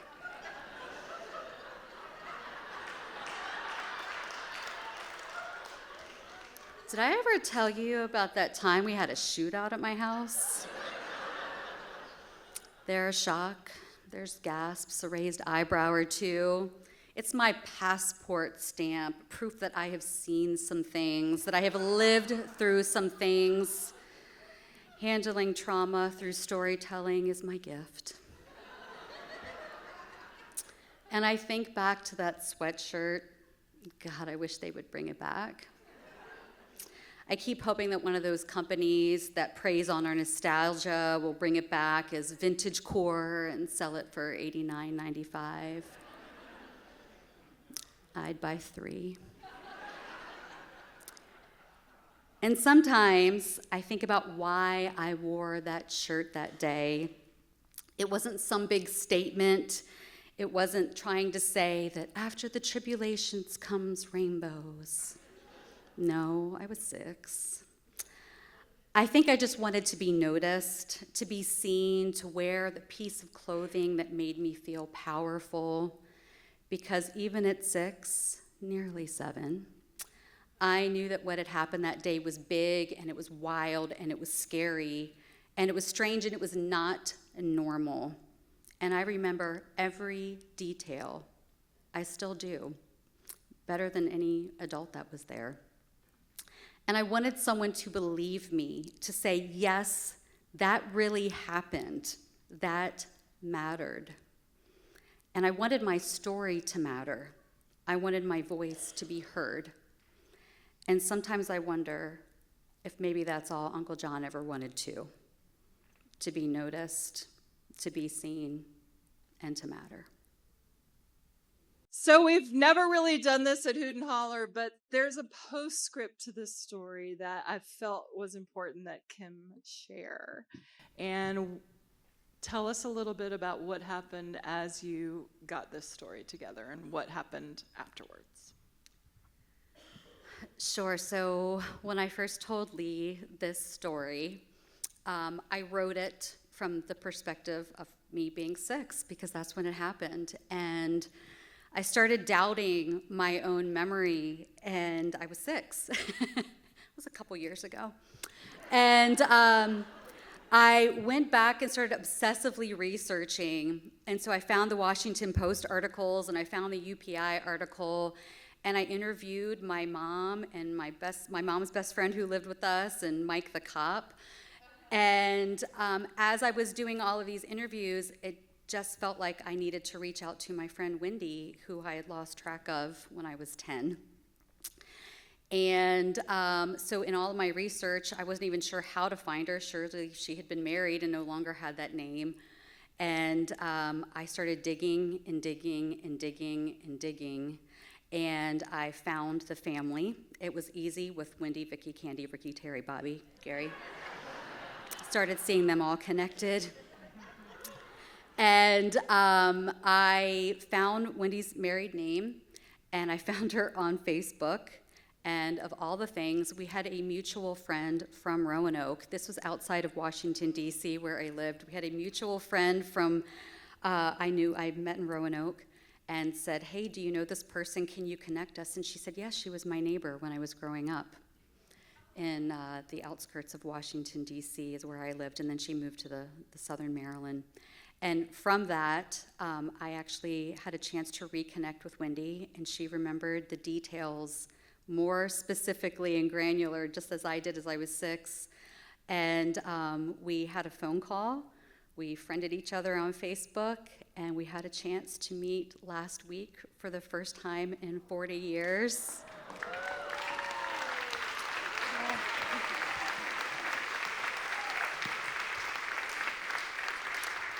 And this is all because of Lee Hunsaker. So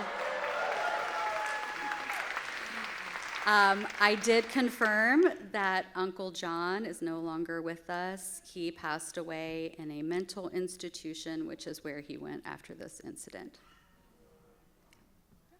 Yeah, thank you. Kim Bradich.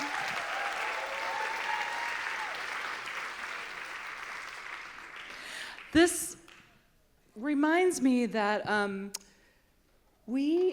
I have been invited to do a Hoot and Holler podcast, y'all, through WVTF and through public radio, and we have about 4 episodes in the can. Again, with public radio, with PBS, things are in flux, but we have 4 episodes ready to go. So we're going to be shopping them around for syndication and see who might pick it up and distribute. And basically, this postscript reminds me, what will happen is we will share a story that's been previously recorded here or elsewhere at one of our other venues, and then we'll invite the storyteller back and talk about what has happened since then, or the story behind the story. And it has been an incredible experience so far to bring people back. And we re-listen to the story together, and then all of the emotion and all of the kind of feelings come back, and then we talk about, what has happened since then. So fingers crossed, and of course I'll be keeping everybody posted as to what happens with that. Really excited, and these stories need to be going deep and wide, deeper and wider. So, send up some wishes for that. Okay.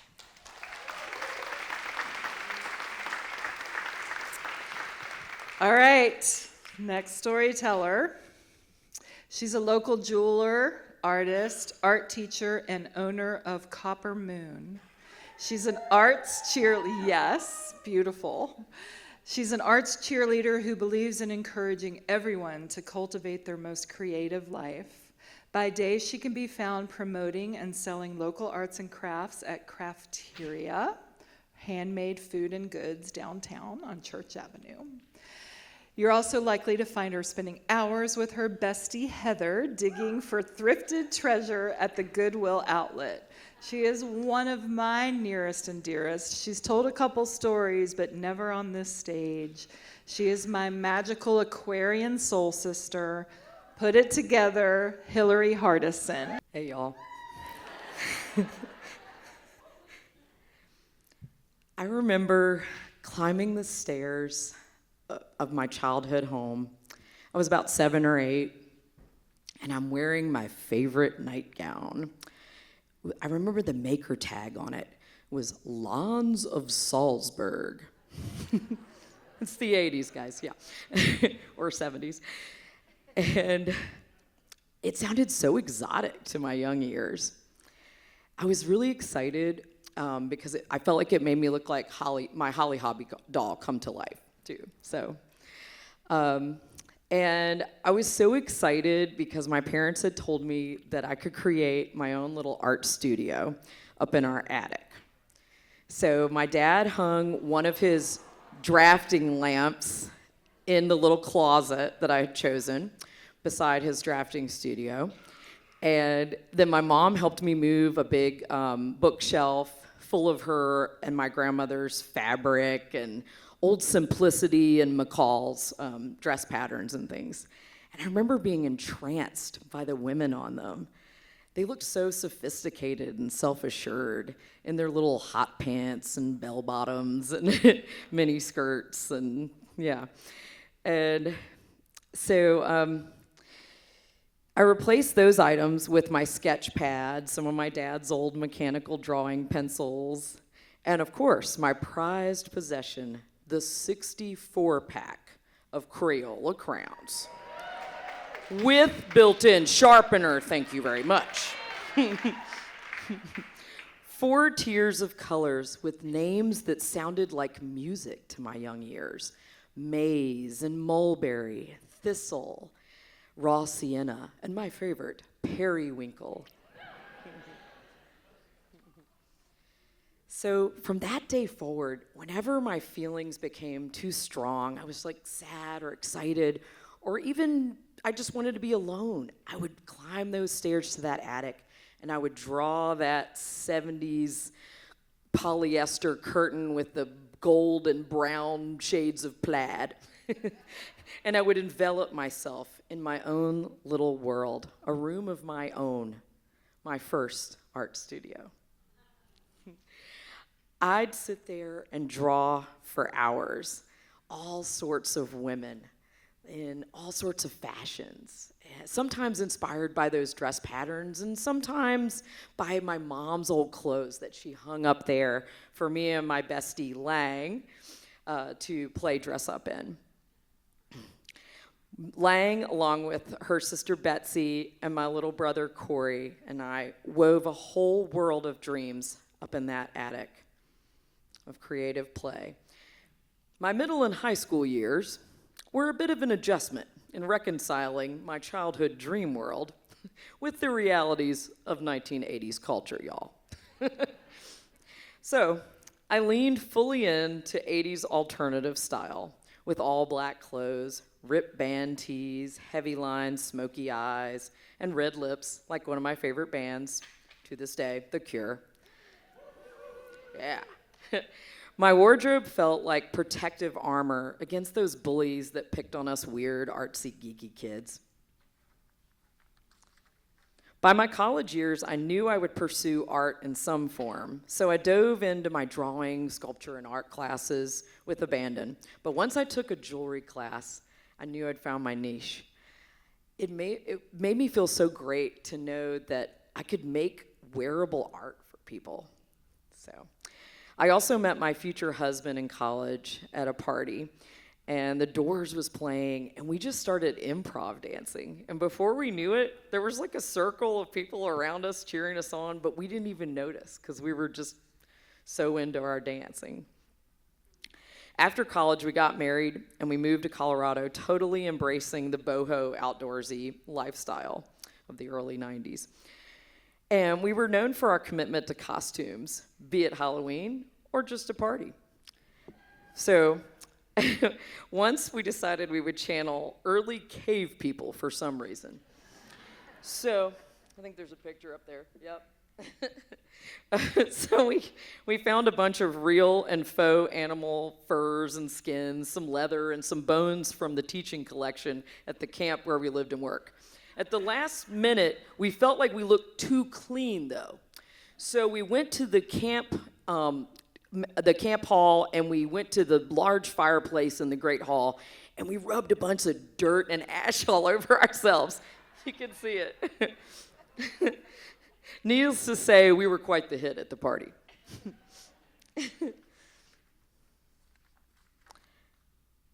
So it wasn't all fun and games, though.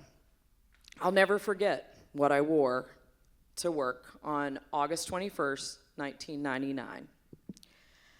I'd awoken from a weird dream, and I had an ominous feeling. It was about my family. It was about my mom, my dad, and my brother. But there was just no real clear cause to it, so I did what I always do. I dressed in a way that would make me feel a little bit better.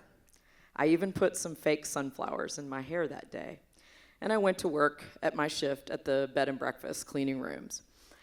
And I got a call from my aunt saying that my 22-year-old brother, my little brother, had committed suicide. It was like being hit with a cosmic 2x4. We'd always been really close, as you can see. And we'd just seen each other a month prior. We'd gone shopping, and he'd encouraged me to pick up some late 90s on trend items and get over some of my hippie-ness. So I bought some chunky black Mary Jane heels and a blue striped button-up shirt and some little black capris. I ended up wearing that ensemble to his funeral. But I felt him with me.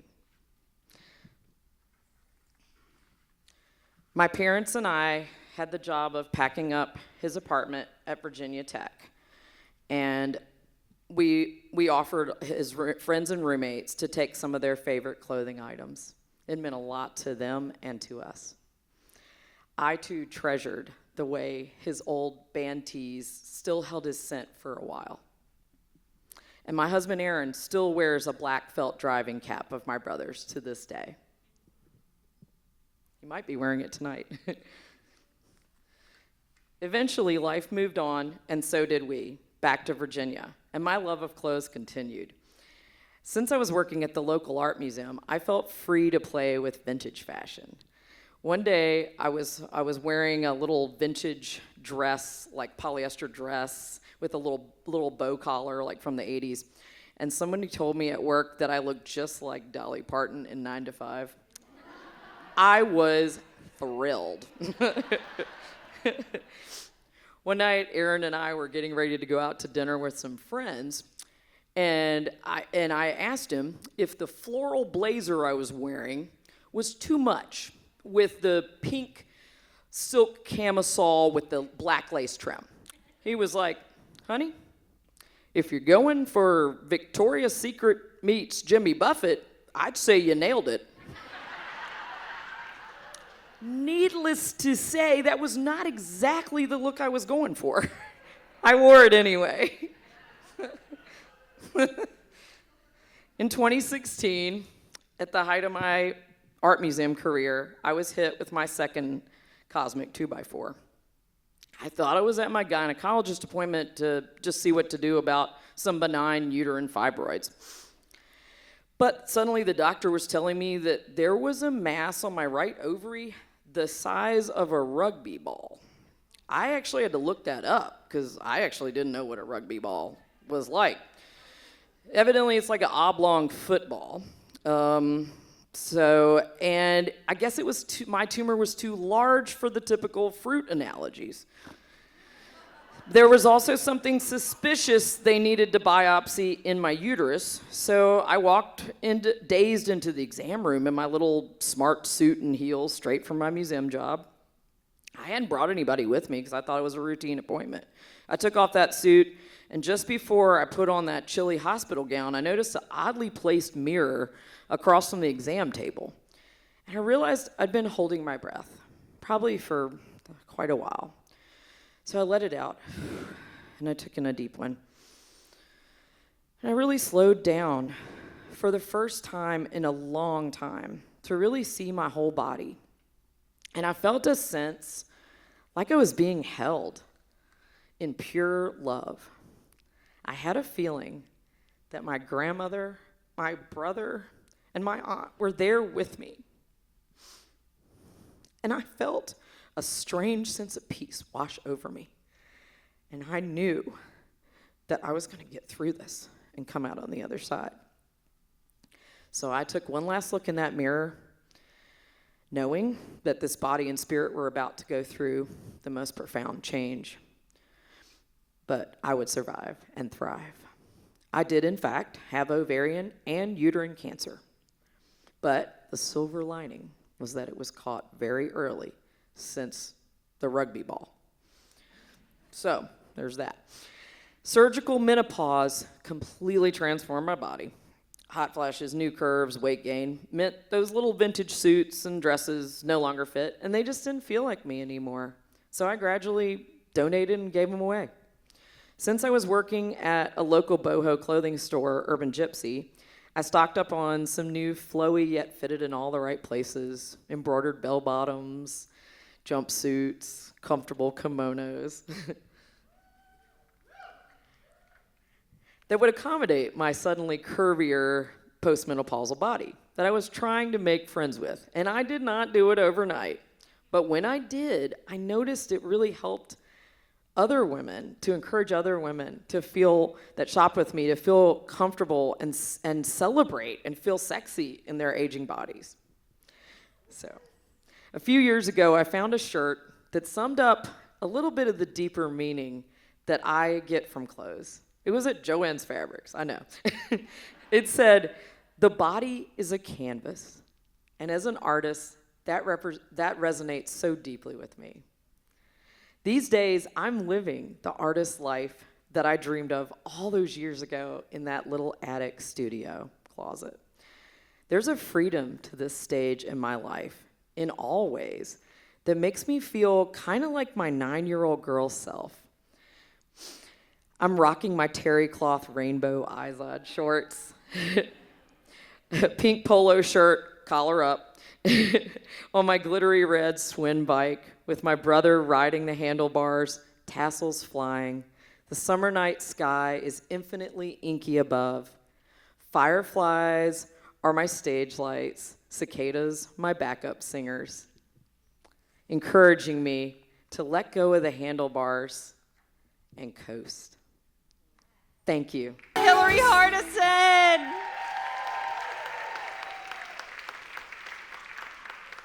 Magic, magic, magic.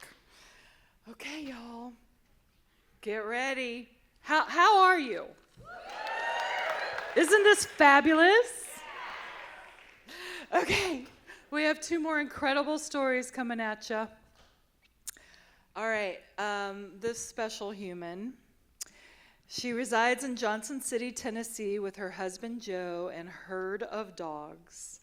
She enjoys traveling, learning about different cultures, and visiting ancient cemeteries and botanical gardens. She loves gardening and photography and is hoping to spend her midlife finally writing that book, and I'm going to push it. She's not getting off the hook, and you're going to see why. She's always up for live music and strives to have a laugh every single day. She has shared a Hoot stage in Bristol, but never here at the Grandin, and I'm thrilled to have her in our town. Please, hands together, lean in for the beauty, M.B. Wooten. Hey guys. Let me make sure my bra strap isn't showing. We all know what that means. Y'all ready for another story? Okay. We left Walnut Grove early that morning for what should have been a 4-hour trip, but my parents didn't believe in interstates. We meandered old dirt roads, the one where I learned to ride a motorcycle, past Dad's old schoolhouse and all the cattle farms. We made an afternoon pit stop at Aunt Mattie's in Eatonton for homemade gingerbread and frosty RC Cola. We hadn't seen her since before Christmas, and she was just so proud of the plastic butterfly magnets and new salt and pepper shakers we brought for our collection. There were a lot, y'all. My little brother and I retrieved the heavy glass jar of antique marbles from a corner shelf in the living room, next to her plastic wrapped couch, and headed for the front porch. I was not a fan of vinyl covered furniture in any season, but the cool concrete porch under my bare feet was delicious. We blared red wine on my boombox while Aunt Mattie announced new births and deaths while handing my mom an overflowing hat box containing that year's Christmas cards. On top sat a crumpled piece of paper with an emphatically circled grand total. I'm not saying that these ladies competed exactly to receive the most cards, but receiving a lot did hold comparable weight in Southern social status to having your signature dish requested to adorn the main table at the family reunion.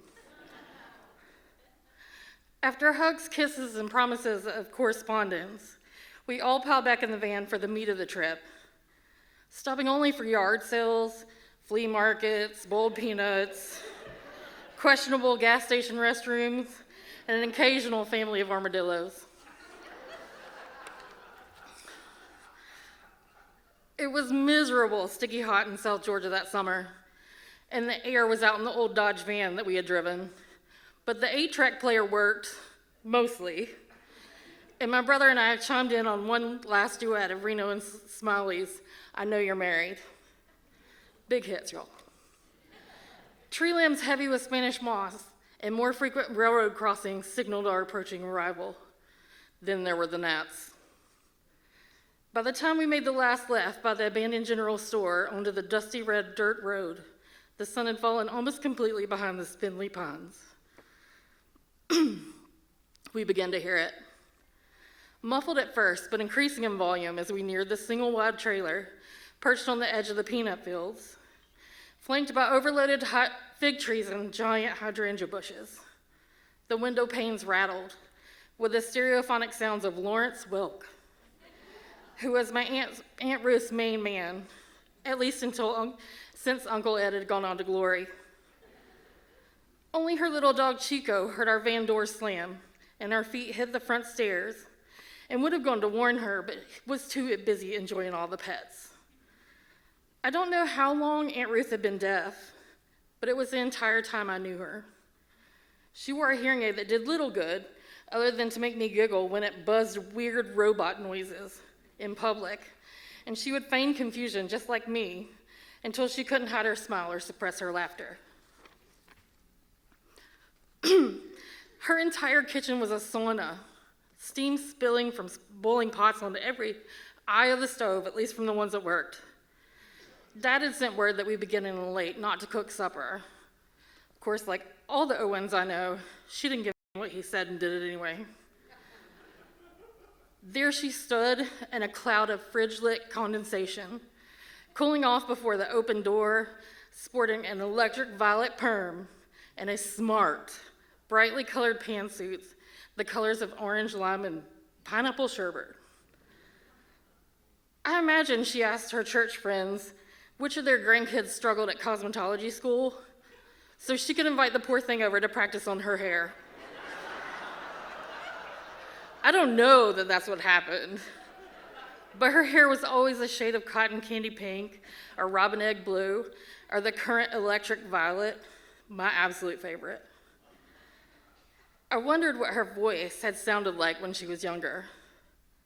It was currently very nasal and toothless and had kind of an exasperated honk to it, like a little old sweet but spicy Jim Henson Muppet trying to catch his breath. We never really talked with words anyway, but instead shared spirited charades that always ended with hugs so substantial her arms would shake afterwards. We visited for a bit after dinner, and she pulled out her giant butter cookie tin full of all of the latest photos of her grandchildren. She would have gotten one hell of a kick out of Instagram. Before Mom and Dad retired to the spare bedroom, Dad told her not to worry about cooking breakfast in the morning. We all know how that goes. As he ran into the corner, she raised a bent, arthritic finger to her lips in a gentle shh, then reached into the cabinet above the sink, grabbing a pinch of snuff and a bottle of schnapps for a hot toddy. I would never spill her secrets, not ever. My brother took the short couch and now the one lined with her giant teddy bears and was out on him almost immediately. I woke before daylight to Chico nuzzling my toes and the sizzle of bacon and the smell of warm buttermilk biscuits. It was a glorious spread, and at the center of it, her homemade strawberry fig jam. She sat at the kitchen table in a crisp cotton duster embroidered with violets, waiting for us to gather, crumbling her biscuit into her Anchor hawking mug and soaking it with black coffee. Aunt Ruth was actually my great Aunt Ruth, my grandmother's sister on my dad's side. She could wrestle a catfish out of a mud puddle. In fact, I caught my first fish at her side. I was so excited I called out to my parents, but before they could even turn, she pardoned my fish with one flick of her wrist, propelling it back into the safety of the lake, while muttering under her breath that it wasn't even big enough for bait. Unfortunately, on Dad's side, it's not a matter of if you take a ride on that crazy train, but instead when your boarding pass will be stamped.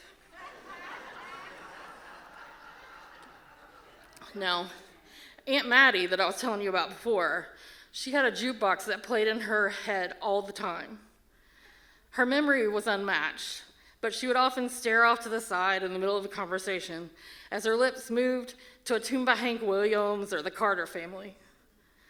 But I never celebrated a birthday without a card and a $5 bill from her. As the years passed, there were less $5 bills, and instead extra birthday cards, or Helen Steiner Rice poems, or recipes clipped from the market bulletin, shoved into the envelope as replacements. And let me tell you, you never really truly appreciate how precious it is to be remembered until you can only remember the ones that always remembered you. Now, Aunt Ruth, on the other hand, would entertain us with animated tales of the people that lived upstairs, even though she lived in that tiny trailer. And she'd get so agitated with the gremlins that woke her up in the middle of the night, nipping her toes, that she started sleeping with a machete under her pillow. I knew eventually the chaos neatly enveloped in my own consciousness will escape and revel in its kaleidoscopic freedom. No way to know how long before I get lost in the rock and roll and drift away. My husband comforts me by telling me that his memory's so bad he'll forget about it anyway. But we're committed to enjoying every ounce of joy and companionship until then. Aunt Ruth went to join Uncle Ed my freshman year of college, and the funeral was during my first week of exams. I wanted to go so badly, even though we were divided by several states. I finally decided not to, and instead remember our times together. But not going became my first adult regret. I'm not much of a fan of how regret sits in the pit of your stomach, so I've done my best to avoid it since then. She's been gone for over 20 years, and yet she still whispers to me, urging me to bake a pineapple upside-down cake for a friend who just lost her mom, or send a rhinestone butterfly brooch to a friend who just lost her grandmother that always wore one. I don't understand it, and I can't command it, but I'm so thankful for the connection. She always cried when we started packing the van to leave her house.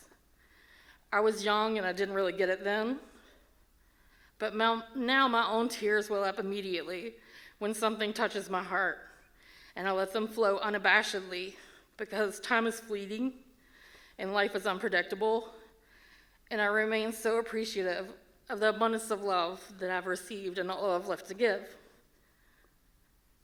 I always keep a big block of cheese in the recesses of my fridge because it reminds me of the government cheese she'd stash in our cooler as a parting gift after Mom refused it. Y'all know what it tasted like. Somehow, I know we'll always be okay as long as there's cheese and crackers. And when I have to say a hard goodbye to someone I love, I see Aunt Ruth in the distance, welcoming them into her vice grip arms. I smell her Avon perfume and her schnapps breath, and I see her eyes glistening. I watch her gaze fall when they turn and climb the stairs, joining Uncle Ed at the kitchen table to relish their biscuits and coffee in the little trailer perched on the edge of the peanut fields while they wait for the rest of us to gather. We are witnessing, I believe, one of the best, greatest next Southern writers right here with her, right? She's also going to be performing at Rhythm and Roots, so come on. I'm so happy, and happy 10th anniversary to her and her husband, Joe. They've spent the whole week here in preparation for the show, taking in things like putt-putt and cemeteries and doing it up. So I'm thrilled to have had them here. And yeah, okay. Hold up. All right, one more story. Can you believe it? Don't y'all wish we could spend the night here?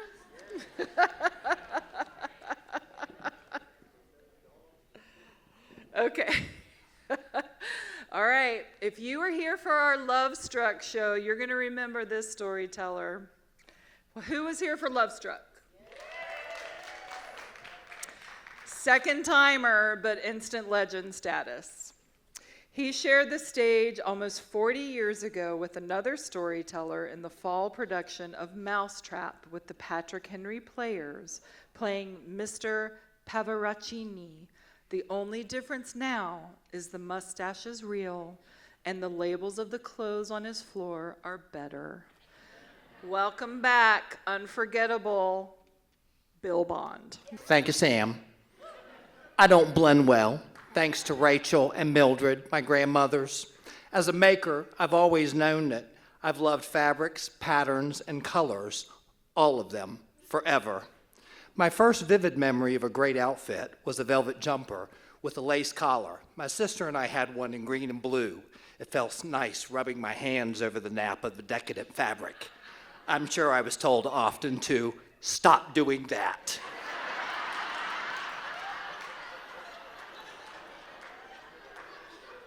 I can be expensive and difficult. The flip side was my love of being naked and streaking and showing my tee-hiney boo, as my Ray Ray would say.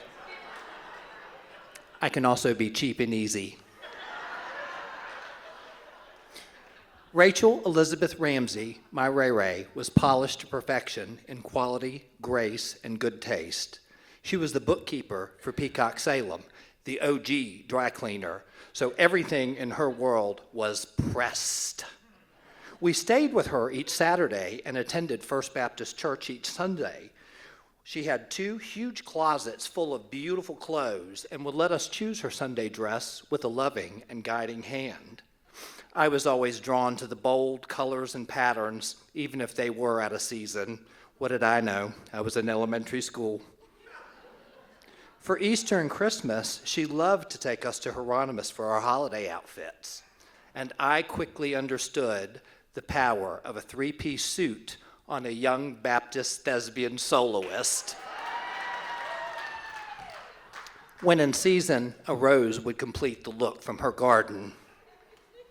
Fit, check. I felt like I was shining. This, I am sure, set the foundation of my lifelong affair with clothes. The right look can help us all spark a glow.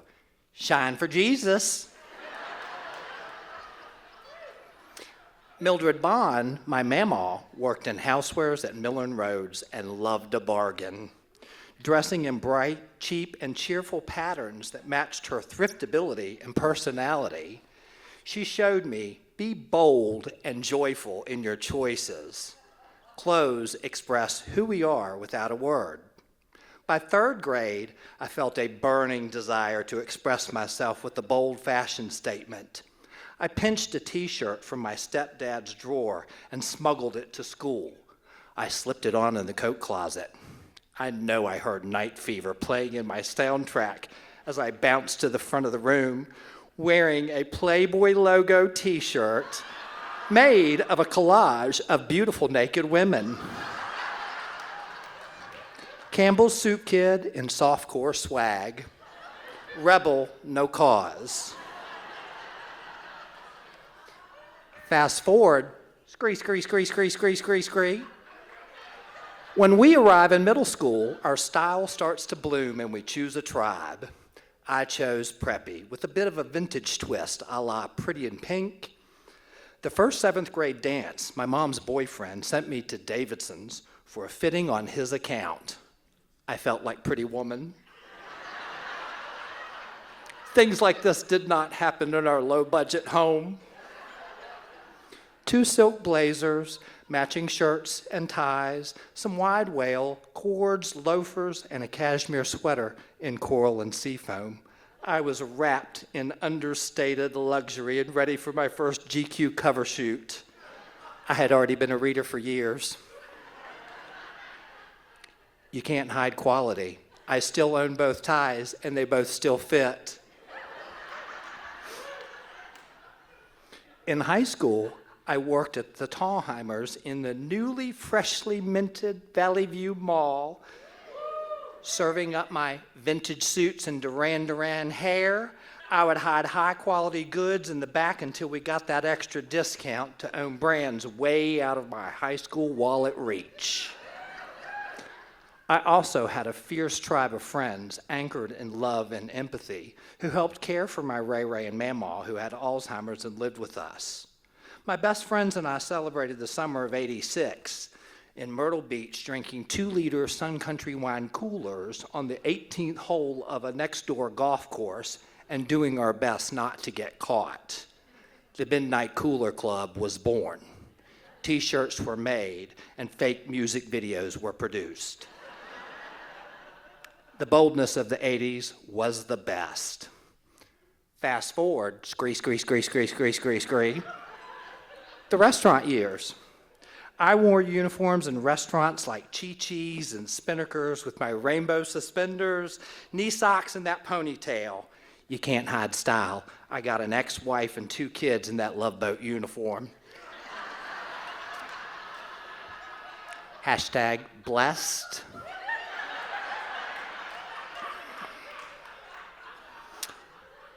My marriage hit an iceberg, and I was suddenly the captain of my 2 sons, Alex and Grayson, on uncharted waters. I spent a lot of time making and creating some of our favorite things that we still wear today. For my Mamaw's 80th birthday party, I made 3 huge foam cupcake hats with dripping icing and candles.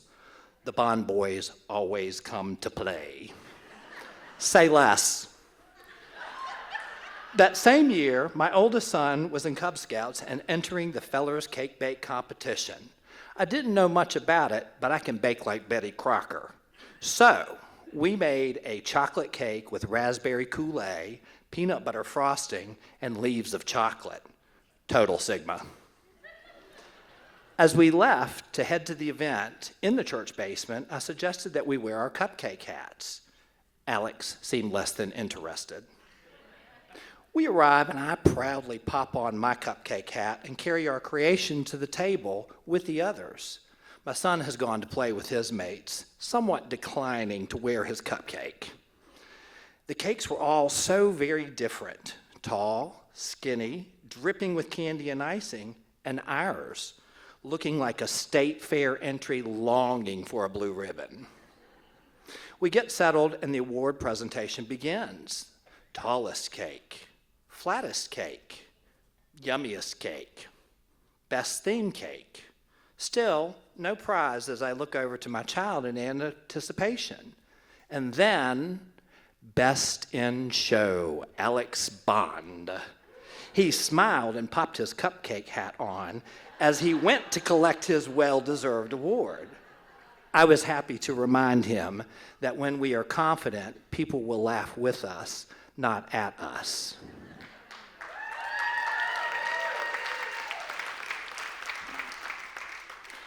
I have been sober for over 20 years now, and my badge of authentic self is all I know. When I got sober, I required a guide, or a North Star, if you will. Enter my Ray Ray and Mamaw. Watching these 2 pillars of community love deeply and authentically was the best map for me to follow and a foundation to practice every day. It also helps me bring a better polish to the work I create as a maker. Fast forward. Scree. For a short period of time, I was the store designer for Grandin Theatre. Once I was hired, a coworker recounted that I had interviewed in a bow tie and cowboy boots, and those things don't go together, but you made them work. Clothes matter. Fast forward. Scree. My first year working for J. McLaughlin in New York, I helped share my style and influence the brand. I was honored to have them introduce the Bond print into the collection that year. Clothes are a celebration. And with me, you are guilty by association. I love to invite others to play, making Easter hats and costumes for any occasion or holiday. My boss, Jay, asked me to make a costume for a Las Vegas themed party at his club. He wanted to be Liberace. We thrifted a tux, and I covered it with rhinestones and hand-painted plumes of glitter feathers. He dazzled the room. Everyone admired the sparkle and fun of it all. They hadn't seen anything like it. I told him, now you know what it feels like to be me, wearing the coolest thing in the room. I'm honored to make something fun for a mentor of mine. I tell him all the time, I'm just white trash that polishes up good. He says I'm uptown and downtown at the same time. So maybe, just maybe, this little piece of Bluefield coal has become a diamond. Thank you. All right, we have, sadly for me, come to the end. I hope you guys have had a great time. We have. I want to tell you that I know that I am personally cured from the beginning of the show to now. So thank you for your beautiful medicine. Love medicine. This is where I belong. So thank you all for the love. All right, again, we want to thank the Grandin, PBS Echo, Sam, Corey Greer back there is doing video, Jay Cunningham's doing some photos, which we'll publish. I want to thank my husband for taking incredible care of me these past 10 days. It has not been easy, but this is exactly what I needed. So thank you all so much. Don't forget about our haunted show. It's going to go fast. Most importantly, I want to bring these 9 storytellers back to this stage for their well-deserved applause and standing ovation and all the love. They're so brave and beautiful to be up here. I have loved working with them. And it's not really about the clothes, right? I mean, yeah. So come on out here, y'all. Come on, everybody. Here comes Bill, Stasha, Nalien, Hillary, Tracy, MB, Kim, Brent. Is this everybody? Patrick.